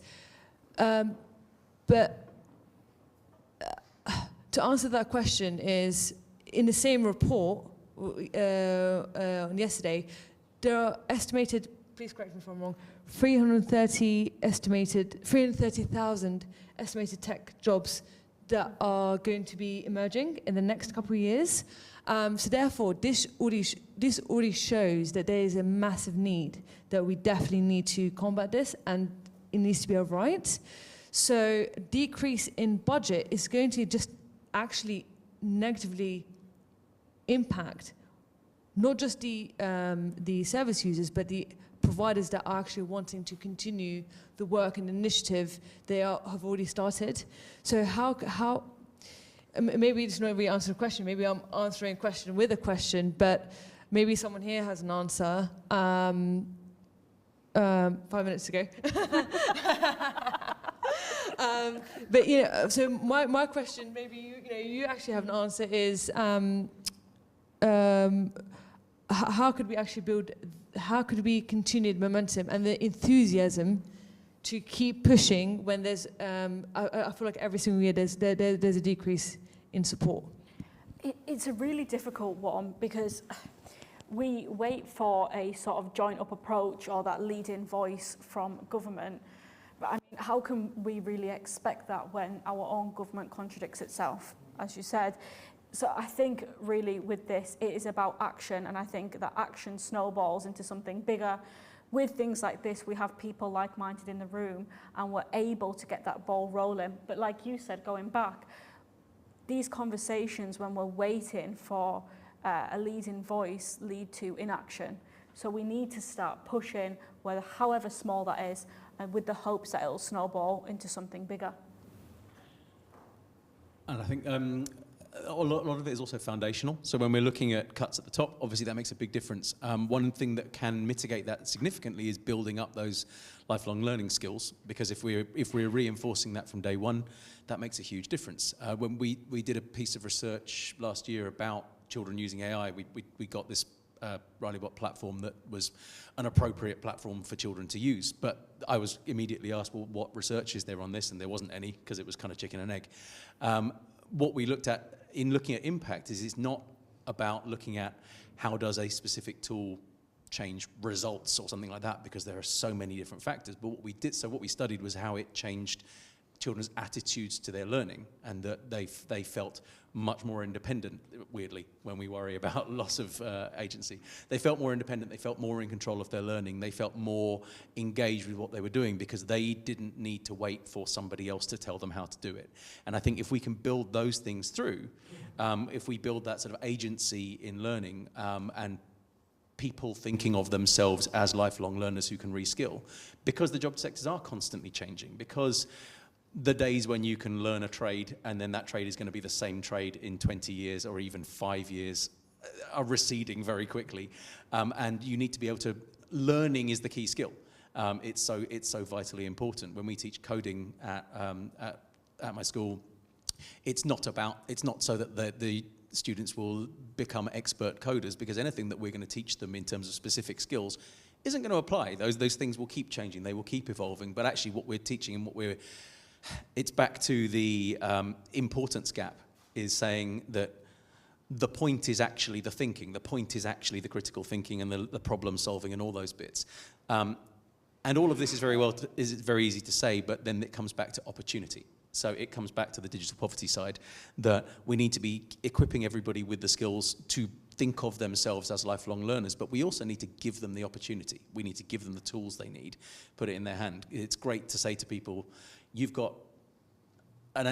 you can use AI safely, if you can use it well, if you understand how it works and use it well, it will power you to be individually tutored on anything you want to learn and anything you want to do. That's wonderful if you've got access. If you've got access to the models, if you've got access to the devices, if you've got the AEIOU, the access to the equipment, the infrastructure, the opportunity, and that kind of upskilling mindset. Definitely.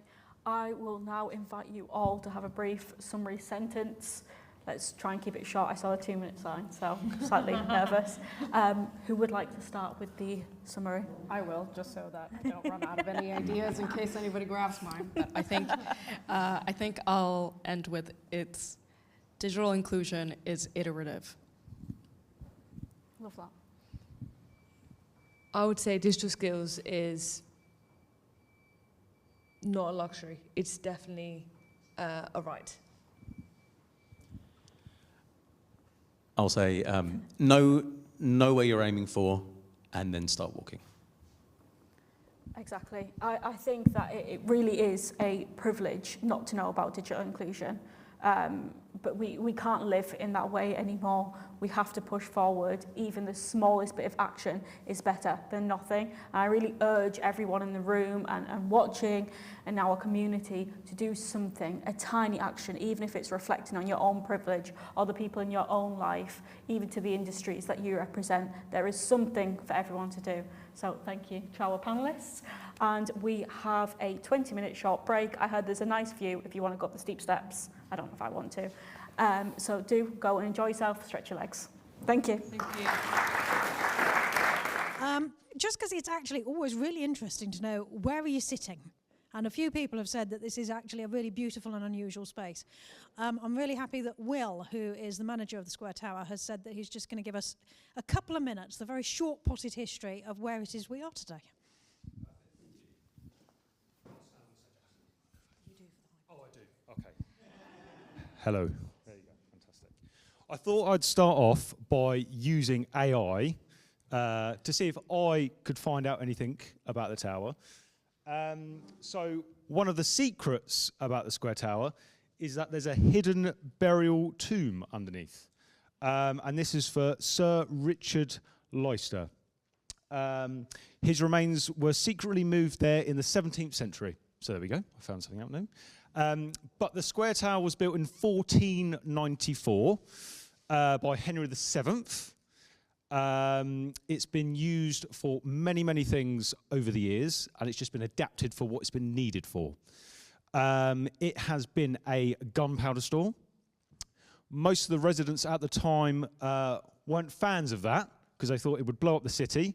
So that gunpowder got moved over to Gosport in the Explosion Museum. And then it was used for a meat store. So if you've been to the upstairs ceremony room, there are hooks on the wall, and that's where the meat was stored. And then, on the roof, there was a semaphore tower. So a couple more stories up, more of a wooden structure. And that signalled all the way through to London during the war, until that got taken over when digital things came about. 1960s, Portsmouth City Council acquired it from the MOD. And then in 1969, it was given the Grade 1 listing. Luckily now, we get to use it for weddings, birthday parties, and yourselves today. Has anyone got any questions or anything I can help with? I've probably skipped through a lot of history, but it's all near the toilets if you haven't already seen those dates. But after you. Very good question, and I'm sure Google would be able to help with that. But yeah, as you said, they are coats of arms, and they all mean something different. But I don't have that answer, unfortunately. Any other questions? Perfect. Thank you very much.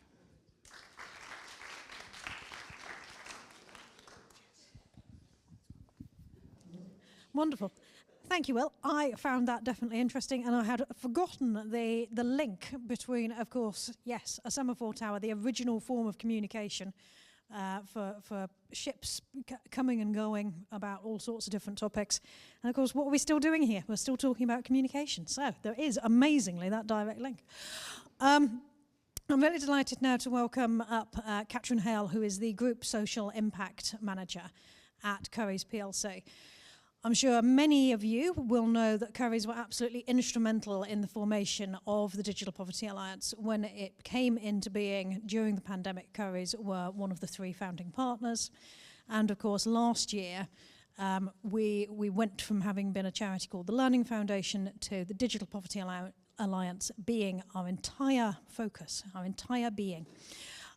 So Catherine has been on this journey with us for quite some time, including something that's very close to my heart, because I feel like it was my baby, getting Tech for Families going, which is an incredible scheme that allows customers within Currys stores to donate 25p or 50p at the point of sale. And then we take all of these donations and use them to purchase laptops. And this has helped over 2,000 families get online since it was launched. So, Catherine, please join me.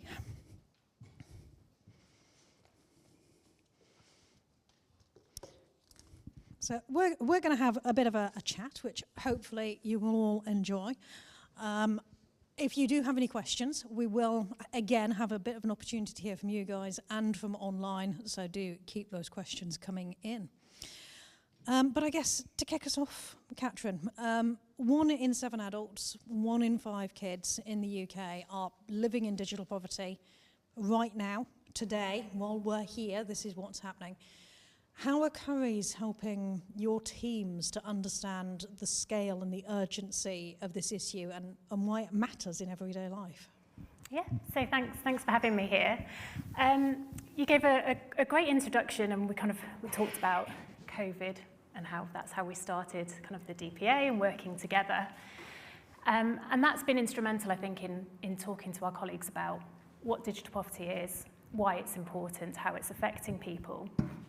So over the last 4 years, we've been on a bit of a journey in terms of kind of continuing that story. So we want to make sure that our colleagues aren't in that group of people who think that all of the interventions that happened through COVID fixed digital poverty. And it's quite easy, I think, for our colleagues who are perhaps on the front line as well. They're selling tech to people who are really passionate and excited about tech and have the money to pay for tech. Digital poverty can be a bit of a hidden poverty. So we really need to make sure they understand that just because you can't see it doesn't mean it doesn't exist. So we used COVID as, I guess, that kind of jumping point.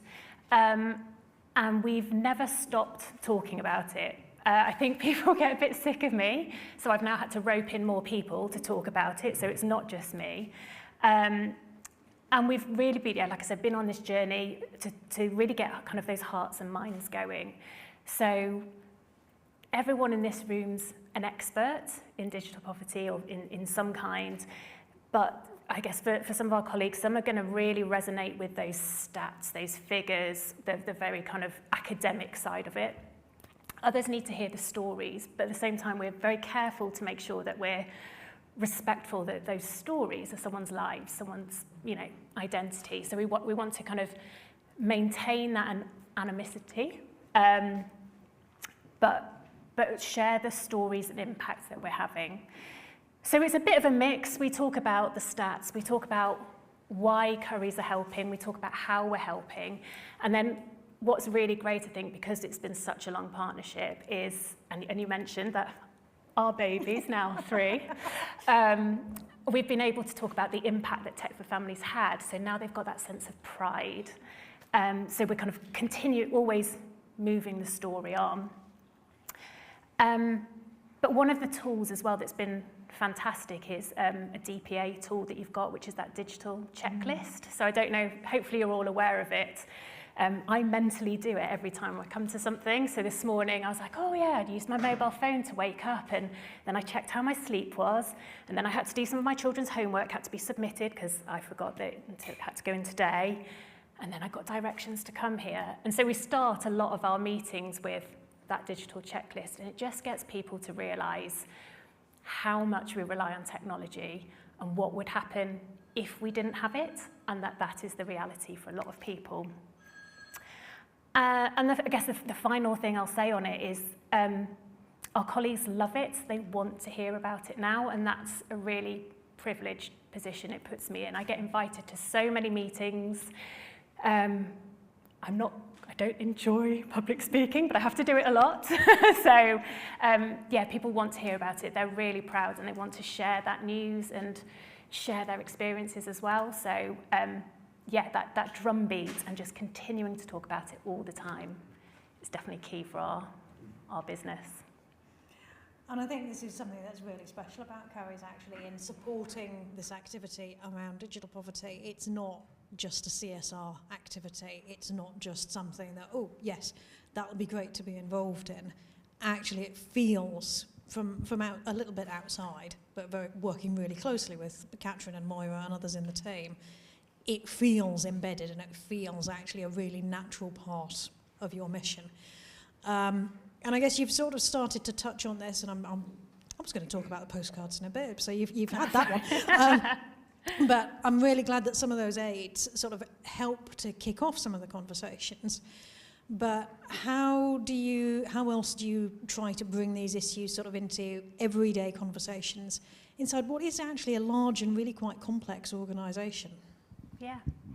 I think one of the key things is I'm one person and I have that privileged position of this is my job to do the good in the company. My role isn't to focus on profit, it's to be a responsible, make sure we're being a responsible business. But I'm not the one who delivers all of the work, and so we celebrate success. So, you know, we talked about Tech for Families, we use pennies donations to fund that. It raises almost £250,000 a year, and our store in Ayr has never been beaten on conversion. It's consistently the best store. So we shout about it, we celebrate it. Admittedly, I try to get a little bit of competitive spirit going in there so someone can take them down and raise more. So yeah, we really try to celebrate the success.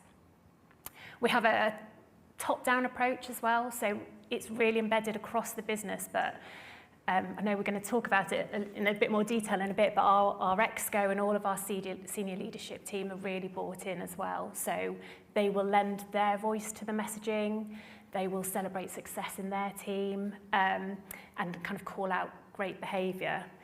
And then I guess the other thing is, again, I'm one person, people would get sick of it if it was just me banging on about it all the time.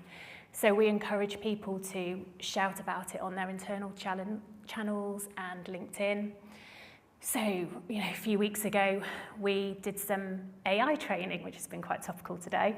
But we did some AI training in Birmingham, and it was the colleagues who delivered that training who were shouting about what a great initiative it was, how they felt when they were giving back to the local community, but also the relationships they've built from that, what they've learned from going through the training themselves. And then again, that then gets people thinking that this isn't something we're doing that we want them to know about. It's something we're doing that they can actively get involved and have permission to think up new ideas and permission to take time out and embed what we're doing into their everyday work. And it's something, again, I mean, I've been up to the Ayrshire store. Well, a couple of stores actually in Ayrshire, and I've met the team there, and you can tell that actually people are really proud that they are able to be part of this initiative and sort of talking to the local MP about it, talking to families who are being helped through the scheme. And that's great to see, because it's the Curry's colleagues in the stores who are, you know, our advocates who are helping people want to donate this money towards this scheme. And do you have any sort of examples or feedback from staff that really shows these messages are resonating? Yeah. Our colleagues love it. So, as I've said before, we've been on this journey for 4 years. More and more, I have teams coming to me with ideas and how they want to do it, and they can see the value in why we should tackle this. They can see how it links to their day-to-day jobs, and they've got the permission to implement schemes, and they want to do more. So we had the retail media team came to me over a year ago now saying, we've got empty space on our website. We would charge a company to advertise on it, but we could give space to the DPA. It's a really simple thing to do, but they came up with the idea, and I didn't have to go and ask, and I didn't have to chase and say, what are you going to do? They were asking how they could make it happen. I think the most exciting one recently as well is refurb. So our team that looks after refurbished mobile phones and laptops, refurb's such a big thing for us. They want to donate £1 for every sale so that it can go back into Tech for Families, which is getting refurb laptops into the hands of families who need it. Again, that was them coming to me. That's not me chasing people. So they're brilliant examples of how it's really resonating. But the other thing that we do to make sure that we're on the right track, like most companies, we survey all of our colleagues every year. We want to know what they're thinking about a number of factors, a lot of it business related. But we prioritise finding out how they feel about our social impact and our community work. And there is a dedicated question to, you know, are you proud about what we're doing around digital poverty? So our March results came in. The best you can get is 100, and we scored 82. It's gone up every year. That was a 2 points up on the previous year, but it was also 7 points above the national benchmark. So any other company that's doing some kind of social impact and how their customers and how their colleagues feel about it, our colleagues are even prouder than that. So it tells us that we're doing the right thing. We know that from the results of the work we're doing, but it's also really resonating with our colleagues. They're really proud, and so we're on the right track, and we just need to keep doing more. So yeah, really hearty to see. Obviously, further that we can go. So next year, I'm hoping to be able to tell you I'm at 90. But we've talked a lot about awareness and how we create awareness within curries, but obviously what the DPA needs is really deep engagement to be able to, get the needle moving even further. So it'd be interesting to know what approaches have helped you build that connection with public and the stakeholders as well. So, I mean, we know that actually the awareness of digital poverty in the public isn't necessarily where we'd love it to be. And actually, I quote a little bit a stat that InKind Direct shared, which is around 18 months old now, I think. Charlotte, correct me if I'm wrong. But actually, only around 1 in 5 people out in the wild are actually aware of what digital poverty means. And that's self-reported. So, of course, what people think it means may not be actually accurate to that kind of full definition that we talk about of, whether that's devices, data, skills, confidence, safety, accessibility, all of these different facets. So the awareness actually remains an incredibly important jumping off point, because if we've got 80% of the public actually a bit hazy on it, then we've still got to meet that barrier first. Absolutely, as Catherine mentioned, we have these little postcards, and you can pick one up. If you haven't had one already, it's on the table outside. If you're online and you'd like some, absolutely let us know, and we'll make sure that we get that to you. They list out a lot of common things that you will do every day. And this is actually one of the best ways that we find of raising that level of understanding and getting people to want to engage.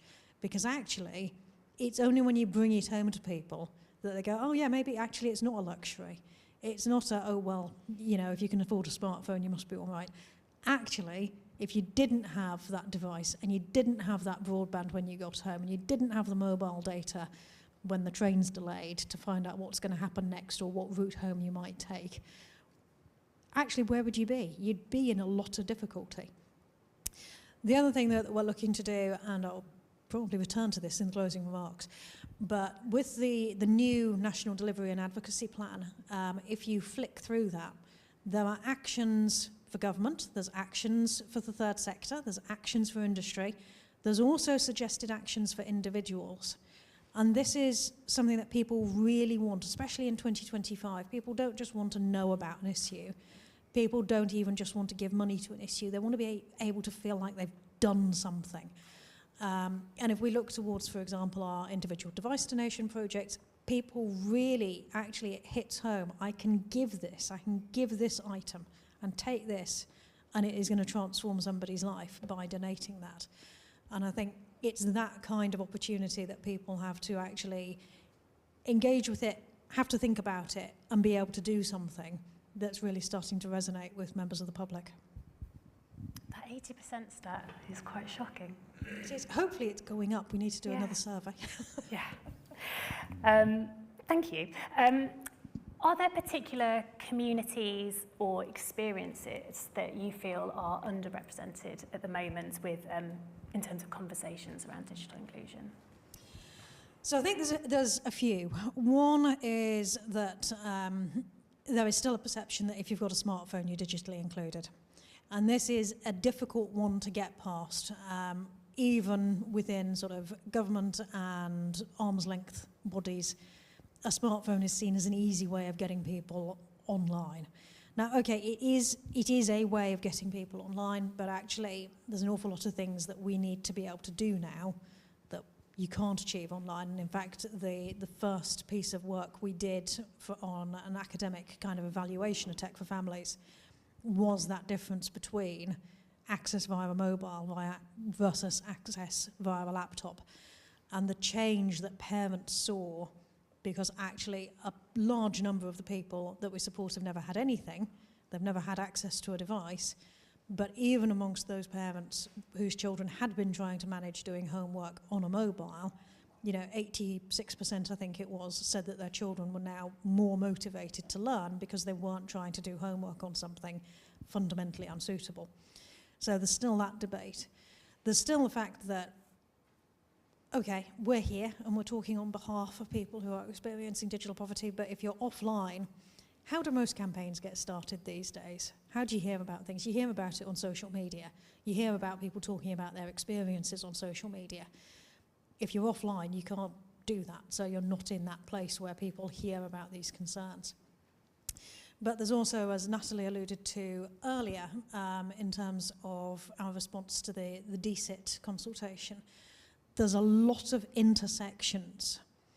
So actually really starting to shine the spotlight on some of these different aspects and where they come in, people who are homeless, people who are moving endlessly through transitory accommodation, people who are recently arrived and may have language barriers, and on and on and on and on. There are so many different facets that actually a part of our work in phase 2 is going to be about trying to draw some of this out.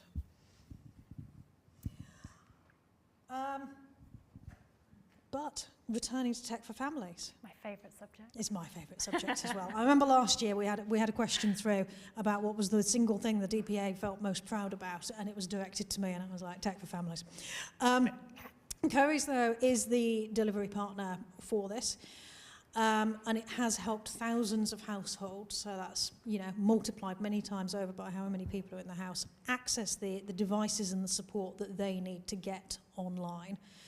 What has this experience of collaboration looked like from your perspective? Yeah, I mean, it's been great.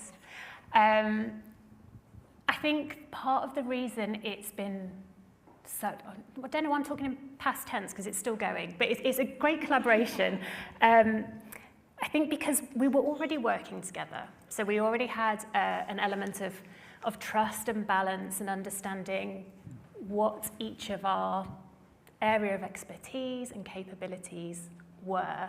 So it really felt that it was co-created. So you understood our business, you understood where we were coming from. We had a shared vision in that we both want to eradicate or help eradicate digital poverty, but you already understood our business in terms of where we felt as a business we were best placed to use those capabilities and leverage all the kind of reach that we've got.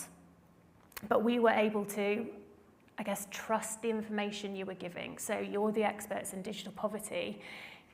If we'd come to you and said, we want to do this and we want to do it in that area, it's based on nothing. It's based on, a want. Whereas you were able to come to us and say, this is what the need is, this is how much we think we can raise, and then therefore this is what the programme should look like. And it was very clear who was responsible for what, why we were responsible for each element, and therefore, we could make a success of the programme. So that shared vision, the use of evidence then as well has been really key. So we went in, we launched the scheme, and we always knew there was going to be this proof of concept element. That's been fantastic. If it's shown it was the wrong intervention, that's fine. We'd pivot, we'd do something else. What's been great is it's shown it's a good intervention, and we should continue with it. But that evidence and that proof point has been really helpful then in us being able to talk to colleagues and customers about it, and then to try and make changes to either generate more money. So Pennies is in store only at the moment, but this summer it's coming online, so we hope to double what we're raising. Or it's been helpful to kind of start those conversations about what we should be doing next in terms of, you've got a 12-month warranty at the moment, actually what happens after 12 months, and we can start those conversations internally. So that's been brilliant. I think the other thing that's been great is because of this long-standing or existing partnership we have, and because there really is buy-in from every level of the business, we were able to go through our channels of governance that we have to. There's an ESG committee, decisions go up to ExCo, it's got to be done robustly. And there was no question of this being like, it's a 2-year partnership, fix it. There's this understanding that things change, things move on. There's no end date to our partnership, that, you know, the contract is ongoing. And so this understanding that we will constantly pivot, measure, deliver, and that buy-in's there at every level. Yeah, I mean, we know what we're responsible for. And I think the other thing that's lovely is that, again, our colleagues love it. So teams are involved that, you know, the teams that are responsible for any tech order that comes in and they send it out. But they know these ones. They know that they're going to people who wouldn't get that tech otherwise. And it creates this sense of pride for them. They love going into work on a day where that's the delivery they're going to be doing. So I've got to give Glenn's team a big shout out because they're amazing. So yeah, it's just loved at every level. And the results have come through and shown that it was a brilliant scheme. Absolutely, and I mean, I equally have to echo the shout out to Glenn, who I'd love to think he might be watching online, because actually his whole team, it really shows how much they actually do care about every single delivery, and it is quite amazing that any member of our team can email and sort of half an hour later somebody's getting a phone call if there's been any kind of, you know, help needed, which is incredible. I guess what has motivated Currys to really throw so much behind this, not just the donations, but really the visibility across the organisation? Yeah, it aligns perfectly with our corporate purpose. So Currys exists to help everyone enjoy amazing technology. That's, you know, our strapline. It's why we're here. But we recognise that not everyone can afford the technology. So that purpose becomes pointless if we're not going to do something to help those that can't afford it. And it just means that then this social impact, this doing good, is just so intrinsically woven into why we exist. So we want to be part of the solution. We want to work with the DPA and other organisations that can help us have that impact and make sure we are helping those people who need it. And I think as well, coming back to Tech for Families and the results that we had, I think it's 85% of the families receiving a laptop through Tech for Families have never had a keyboarded device in their home. So these are the people, you know, we want you to enjoy amazing technology, the people that can't get their hands on it otherwise. 85% is just staggering. And I think that is, again, one of those proof points that we use with our colleagues and in a lot of our comms, where it seems inconceivable that you can just never have had a laptop in your home. And these are the people we're helping, and it creates a sense of pride, and of course we want to continue, and we've helped over 2,000 families, and we just want to keep doing more. So. And I know it is fantastic for members of the team, Natalie, Simeon, others. Every time we get an email from a parent saying how much this means to them, it really hits us. It's fantastic. And your executive team has also been playing an ever greater role in fundraising and in advocacy. What's some of that involved? Yeah, it's brilliant. They love it, which is great. We've got everyone at Exco and all of our leadership teams, they are heavily invested, but we've definitely got some standout champions. So we've got Paula, who is our Chief Sustainability Officer. She's incredibly passionate about it, and as you'd hope, because we report into her for this work. But yeah, she's incredibly passionate. So she's got the whole of Exco later this month doing a 12-mile trek along the Jurassic Coast. I set them the challenge of raising £4,000. They smashed it in a week, so I think I should have gone higher. Lessons learned, but they're continuing to fundraise, so it's fantastic. And then even within Exco, we've got our COO. It will be her second trek that week for the DPA. Oh, so wow. She's challenged then her leadership team. So it just shows it's this kind of top-down approach. Challenged her leadership team to raise £12,000 across the year. I think they're going to smash it. So the first thing they're doing is going from one of our lead stores along the canal. It's a 24-hour relay and they want to see how close they can get to Liverpool. They're doing a golf day, they're doing an auction of promises. For our colleagues, it's brilliant because it just shows that they're leading by example. So as I said, they've got these treks, and throughout the summer, colleagues are also taking part of treks. We're having quite an active summer. Our retail leadership team do a trek every year. We seem to like walking. Trek seems very big. So yeah, they lead by example, and I think what's great about it as well is obviously it's a serious issue. It's a serious topic. It has very serious impacts on people's lives. And so we like to get that across with the comms, but that doesn't mean that we can't have fun whilst we try to raise awareness internally and raise funds. And then it has knock-on benefits. It helps with well-being, it helps with kind of team building, and it just helps people want to do more. So yeah, it's been perfect, but yeah, definitely great to work for an organisation where you've got everyone from the CEO and Exco right down to, you know, the store staff and me doing various things. So it's fantastic. I feel like you've got to be very fit to be a Curry's Exco member. That's my main takeaway. Yeah, and maybe I'll set them different challenges as well. We'll test just how fit they are. Yeah. But so, you know, we've talked about Tech for Families. Obviously, you've got lots of other proof of concept and other schemes that you do as well. And we love sharing the stories of the impact amongst Curry's colleagues of actually what does that mean. And so throughout all of your work, you'll have seen so much more impact, so many stories about first-hand experience of what digital poverty actually means to people and what digital exclusion looks like on a day-to-day level. So is there anything that these initiatives have taught you about what works, and are there gaps remaining that still need to be addressed? Yes, definitely. I mean, there's so many stories that I could list off where we've had incredible responses from people sharing the impact that has had on their family. Whether that is young people who have been, you know, really starting to slide down at school, not achieving what they need to be, and then actually they get the machine and then suddenly they can access a range of different resources that actually change how they educate, because we know that, you know, traditional education doesn't always work for everyone, and especially with more of it going online. We have heard about people who've been able to access mental health support that they just never realised was available to them because actually their child has got a laptop through a scheme. We have a Tech for Young Carers project, which is funded by E2BN. You might have seen the leaflets outside, and that's running in Cambridgeshire.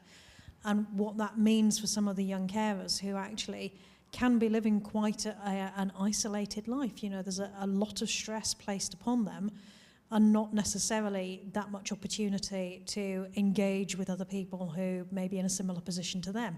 Having access to the internet, having access to be able to build those connections, really, really important for their own well-being, and indeed accessing services, and dare we say it, even accessing fun. You know, we talk about digital as needing to be able to find work, complete education, access healthcare, access banking. It's fun. It's fine to want to have some entertainment and gaming and watch TV and all these other things that we all want to do, so why shouldn't anybody else want to? But there are still absolutely gaps, and part of that is about being able to make the inroads into communities, so that is about building trust and having those local figures who people will go, free laptop if I just supply all my details. Could be a bit too good to be true. But actually, if you've got those local people who are able to check out the DPA and go, yep, okay, they seem solid, this is actually worth completing, and then you will receive a laptop at the other end of it. It's how you get the message out there. So I do bang on about this a bit, but you can't advertise support to get online, because that's not where the people are who need the help. You might think that's obvious, but worryingly, it's not necessarily always that obvious. And then there is just also the sheer demand. You know, there is so much more. There are so many people that we would love to be able to help. And actually, it is a privilege to be able to help so many people through Tech for Families and indeed our other schemes. But there's always more that we can do. There's always more areas that we can go to. There's always different demographics of people who need that support. So yeah, lots of gaps, lots of opportunity. Yeah. I think that trust was a very interesting point, and I think kind of comes into partnerships generally. So, you know, we've got a partnership that we think is very meaningful. You've got other partnerships that are very meaningful. But I guess, how do you ensure that they're not just symbolic and that they're delivering real and lasting outcomes? I think this is something that's been incredibly important with the partnership we have with Currys. It has that longevity, which is incredibly important. Absolutely, you know, if somebody walks up to us today and says, let's do a scheme and it's going to help 20 people in this area, of course we will want to help 20 people in that area. But what is incredible about a long-term partnership is it enables us to be able to plan. It gives confidence to the people who we're going to be helping.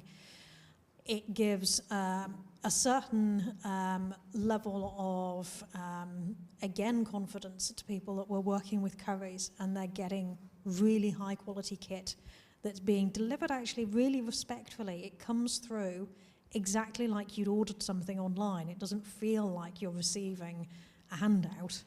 You're getting a laptop. And actually, we get lots of people saying, oh, this is going to be a great present for my child for their birthday, for Christmas. That's incredibly important. But there's also the expertise that we get from Currys as well. So it's not just that, you know, we get the donations and that's fantastic and then we buy laptops and send them out. There's a lot of help that goes into helping us choose the right devices. There's a lot of help that goes into the logistics of that, you know, sending thousands of laptops out. I would not personally be able to sit in the unit and do that all on my own. So there's that kind of side.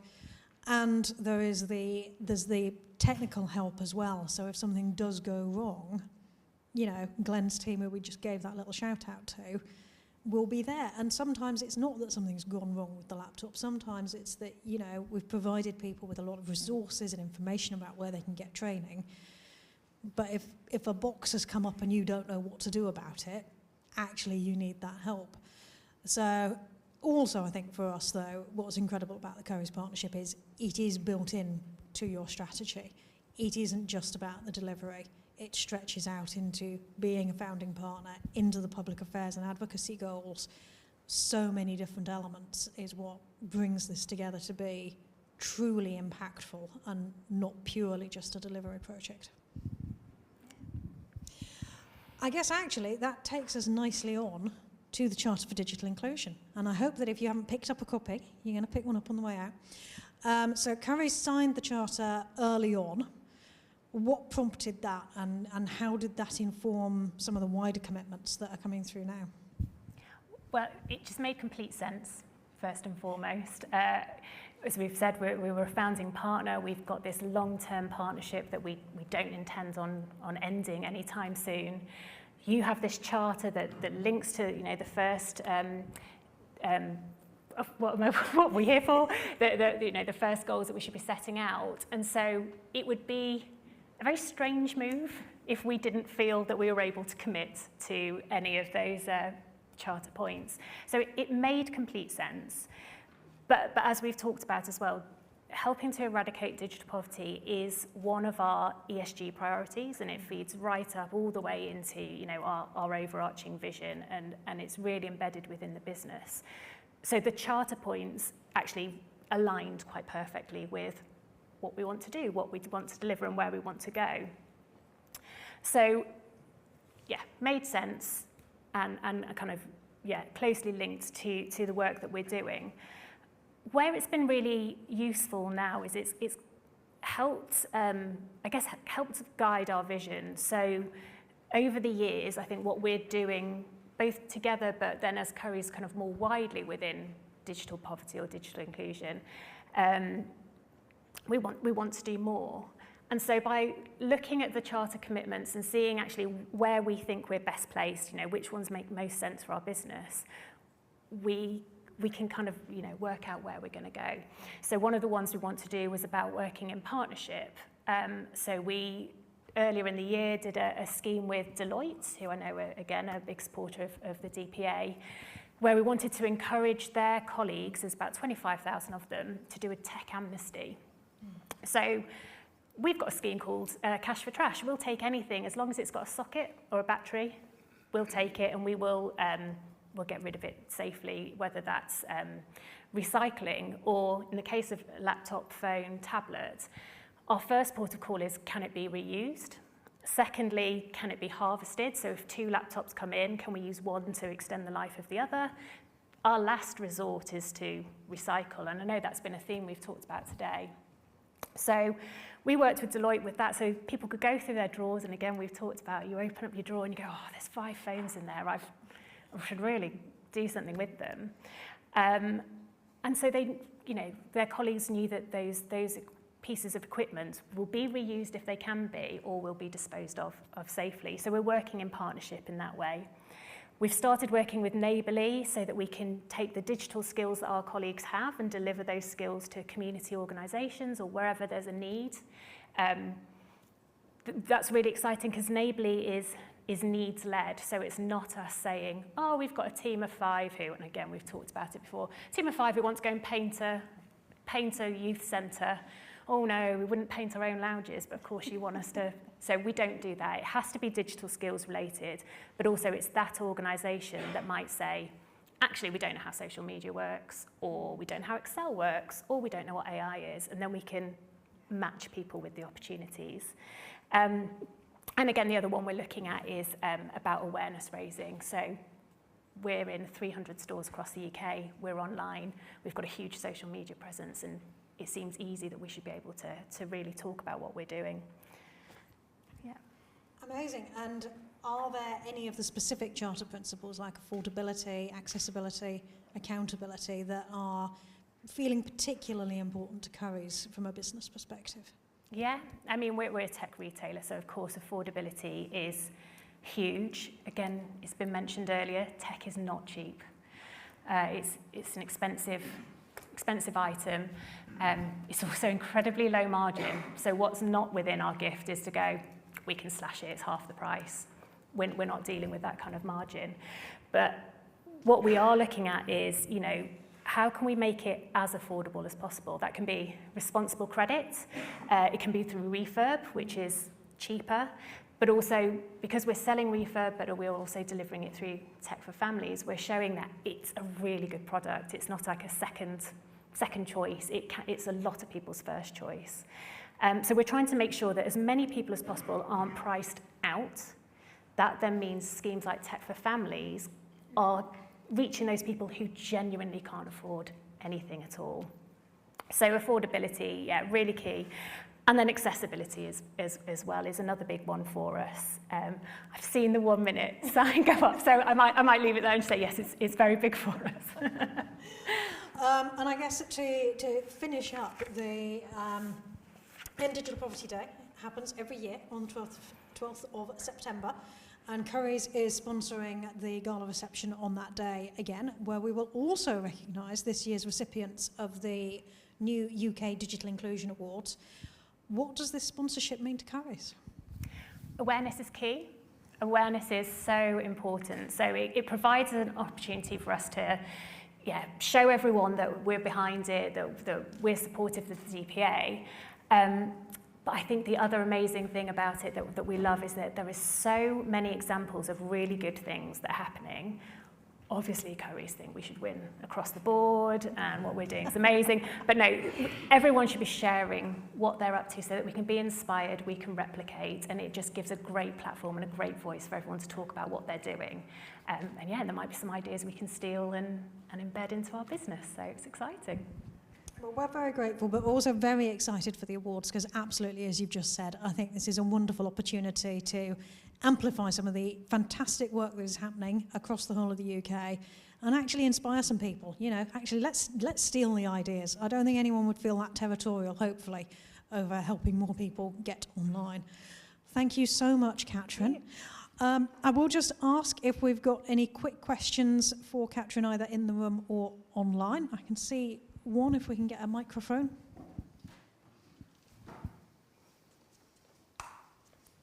Thanks.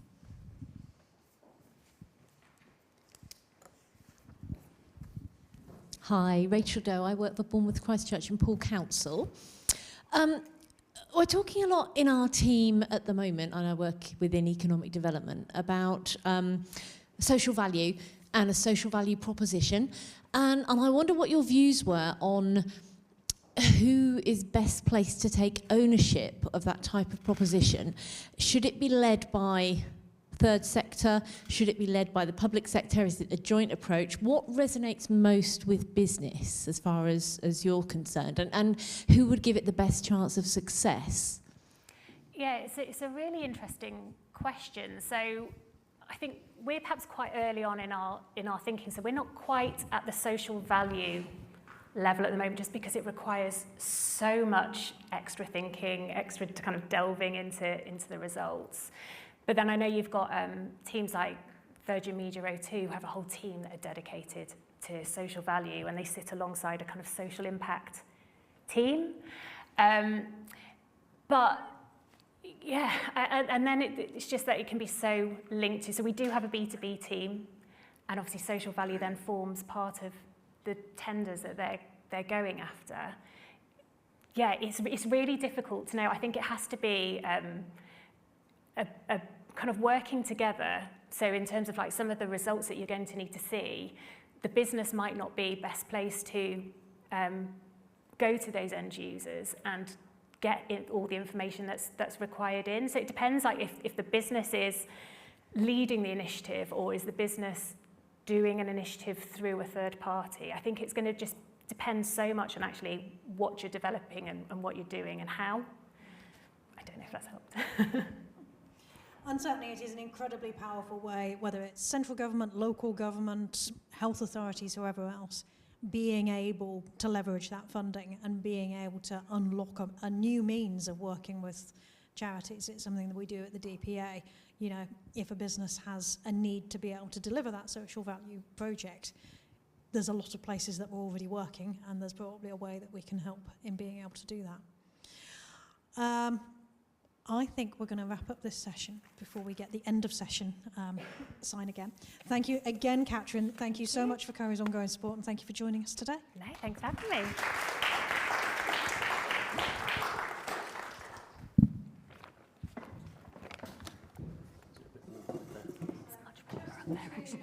Just to finish us up, and please do, when you leave, I'm going to give you some homework, but your immediate homework is to make sure you grab some of the food that's out there, because otherwise it's all going to go to waste. And do also pick up copies of reports, of leaflets. We've got little paper carrier bags out there for you that hopefully will survive the rain, because we really do want you to be able to share some of what you've learned about today with colleagues. So please do make sure that you grab that. We heard about quite a few different areas of digital poverty today, and I think we really had a bit of a focus on skills this time round. And I really did like something that Lex said, you know, we've got to give people the opportunity to learn. We've got to let them learn and not get in the way. We do also, though, need to remember that resilience doesn't necessarily come naturally when it comes to learning about tech. Just because you've shown somebody how to use an app doesn't mean that they're now going to be a world expert and feel super confident getting online. And it was something when we were in Northern Ireland a few weeks ago that really came through very, very, very strongly. A lot of people have a fear of tech. You know, some of us have grown up with a fiddle around and find out kind of, you know, basis for learning new platforms. Have a go on it, what's the worst that can happen? On the other hand, there's a lot of people who've been told, no, don't do that. If you do that, you'll get scammed or you'll break it or lots of things could go wrong. We have to build resilience into our training, and we have to try and remove some of that fear of technology. We do also need to make sure that we are just having those conversations, as again came up on the skills panel, and again Natalie said, just to understand actually how people feel in our immediate lives, in our immediate spheres. We make a lot of assumptions actually about the people we know, much like a whole range of societal issues. It is actually, BT used to say it, it's good to talk. We should actually, you know, have these conversations and find out, do people have an issue with getting online? Is there a particular concern? Is there a blocker for them? Is there something that they've actually just not really wanted to say or admit to? But actually, if somebody offers them a bit of help, they might actually really quite appreciate that. So I am going to give everyone a little bit of homework, because that's what you came down to Portsmouth for, isn't it? Point one, if you haven't yet signed the charter that we were just referring to, again, you'll find some paper copies outside, and I know that we're going to get a link on the live stream so that you can find that. By signing the charter, you will also automatically enter, if you want to, you can tick the box not to if you don't want to, the UK Digital Inclusion Awards, because we really want to gather up all of these amazing things that are happening all across the UK.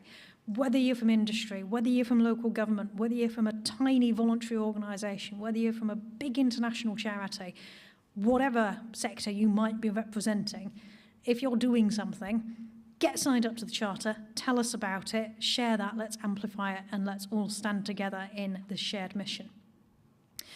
As you look through the National Delivery and Advocacy Plan, and again, if you're here, make sure that you've got that hard copy with you. As you flick through, you're going to find some actions. So you're going to find a lot of actions that we are going to take the lead on. If there's one in particular, or maybe a few, that you'd like to work with us on, please come and find one of us or drop us an email. We'd love to do that. But then you're going to find actions for you. So there's actions for government, there's actions for the third sector, there's actions for industry, and there is actions there for individuals. Just listing out a few of them, in case you've not had time to take a look at this yet, and you're hopefully going to sit there and go, actually, you know what, I could do that one. Share a resource. Find a resource and share it with somebody who needs it. Upskill yourself. Take a micro-qualification through a platform like IDEA. You can sign up. There's little things that you can do while you're cooking a pot of pasta or while you're sitting on the bus where you can learn something, and then that'll help you help somebody else at some point. Sign up for becoming a digital champion. We've got Digital Unite in the room. Sign up and be part of this. Sign up to help people around you get online. Or donate a device. If you do have the proverbial smartphone sitting in a drawer, give it to us. We'll get it sorted out. We'll give it to somebody who needs it. Even better if you've got lots of them. If anyone who's watching and you're going through the whole Windows 10 refresh situation and going, I've been told these aren't good for anyone. Trust me, they are. Please let us have them. If you are a corporate, again, obviously sign the charter. I'm going to keep banging that drum. But think about some of the other actions that are listed out in the NDAP. These are things like actually look at your social value policy and think with colleagues, think with your procurement team, how you can build digital inclusion into that. It is an amazing way of unlocking funding.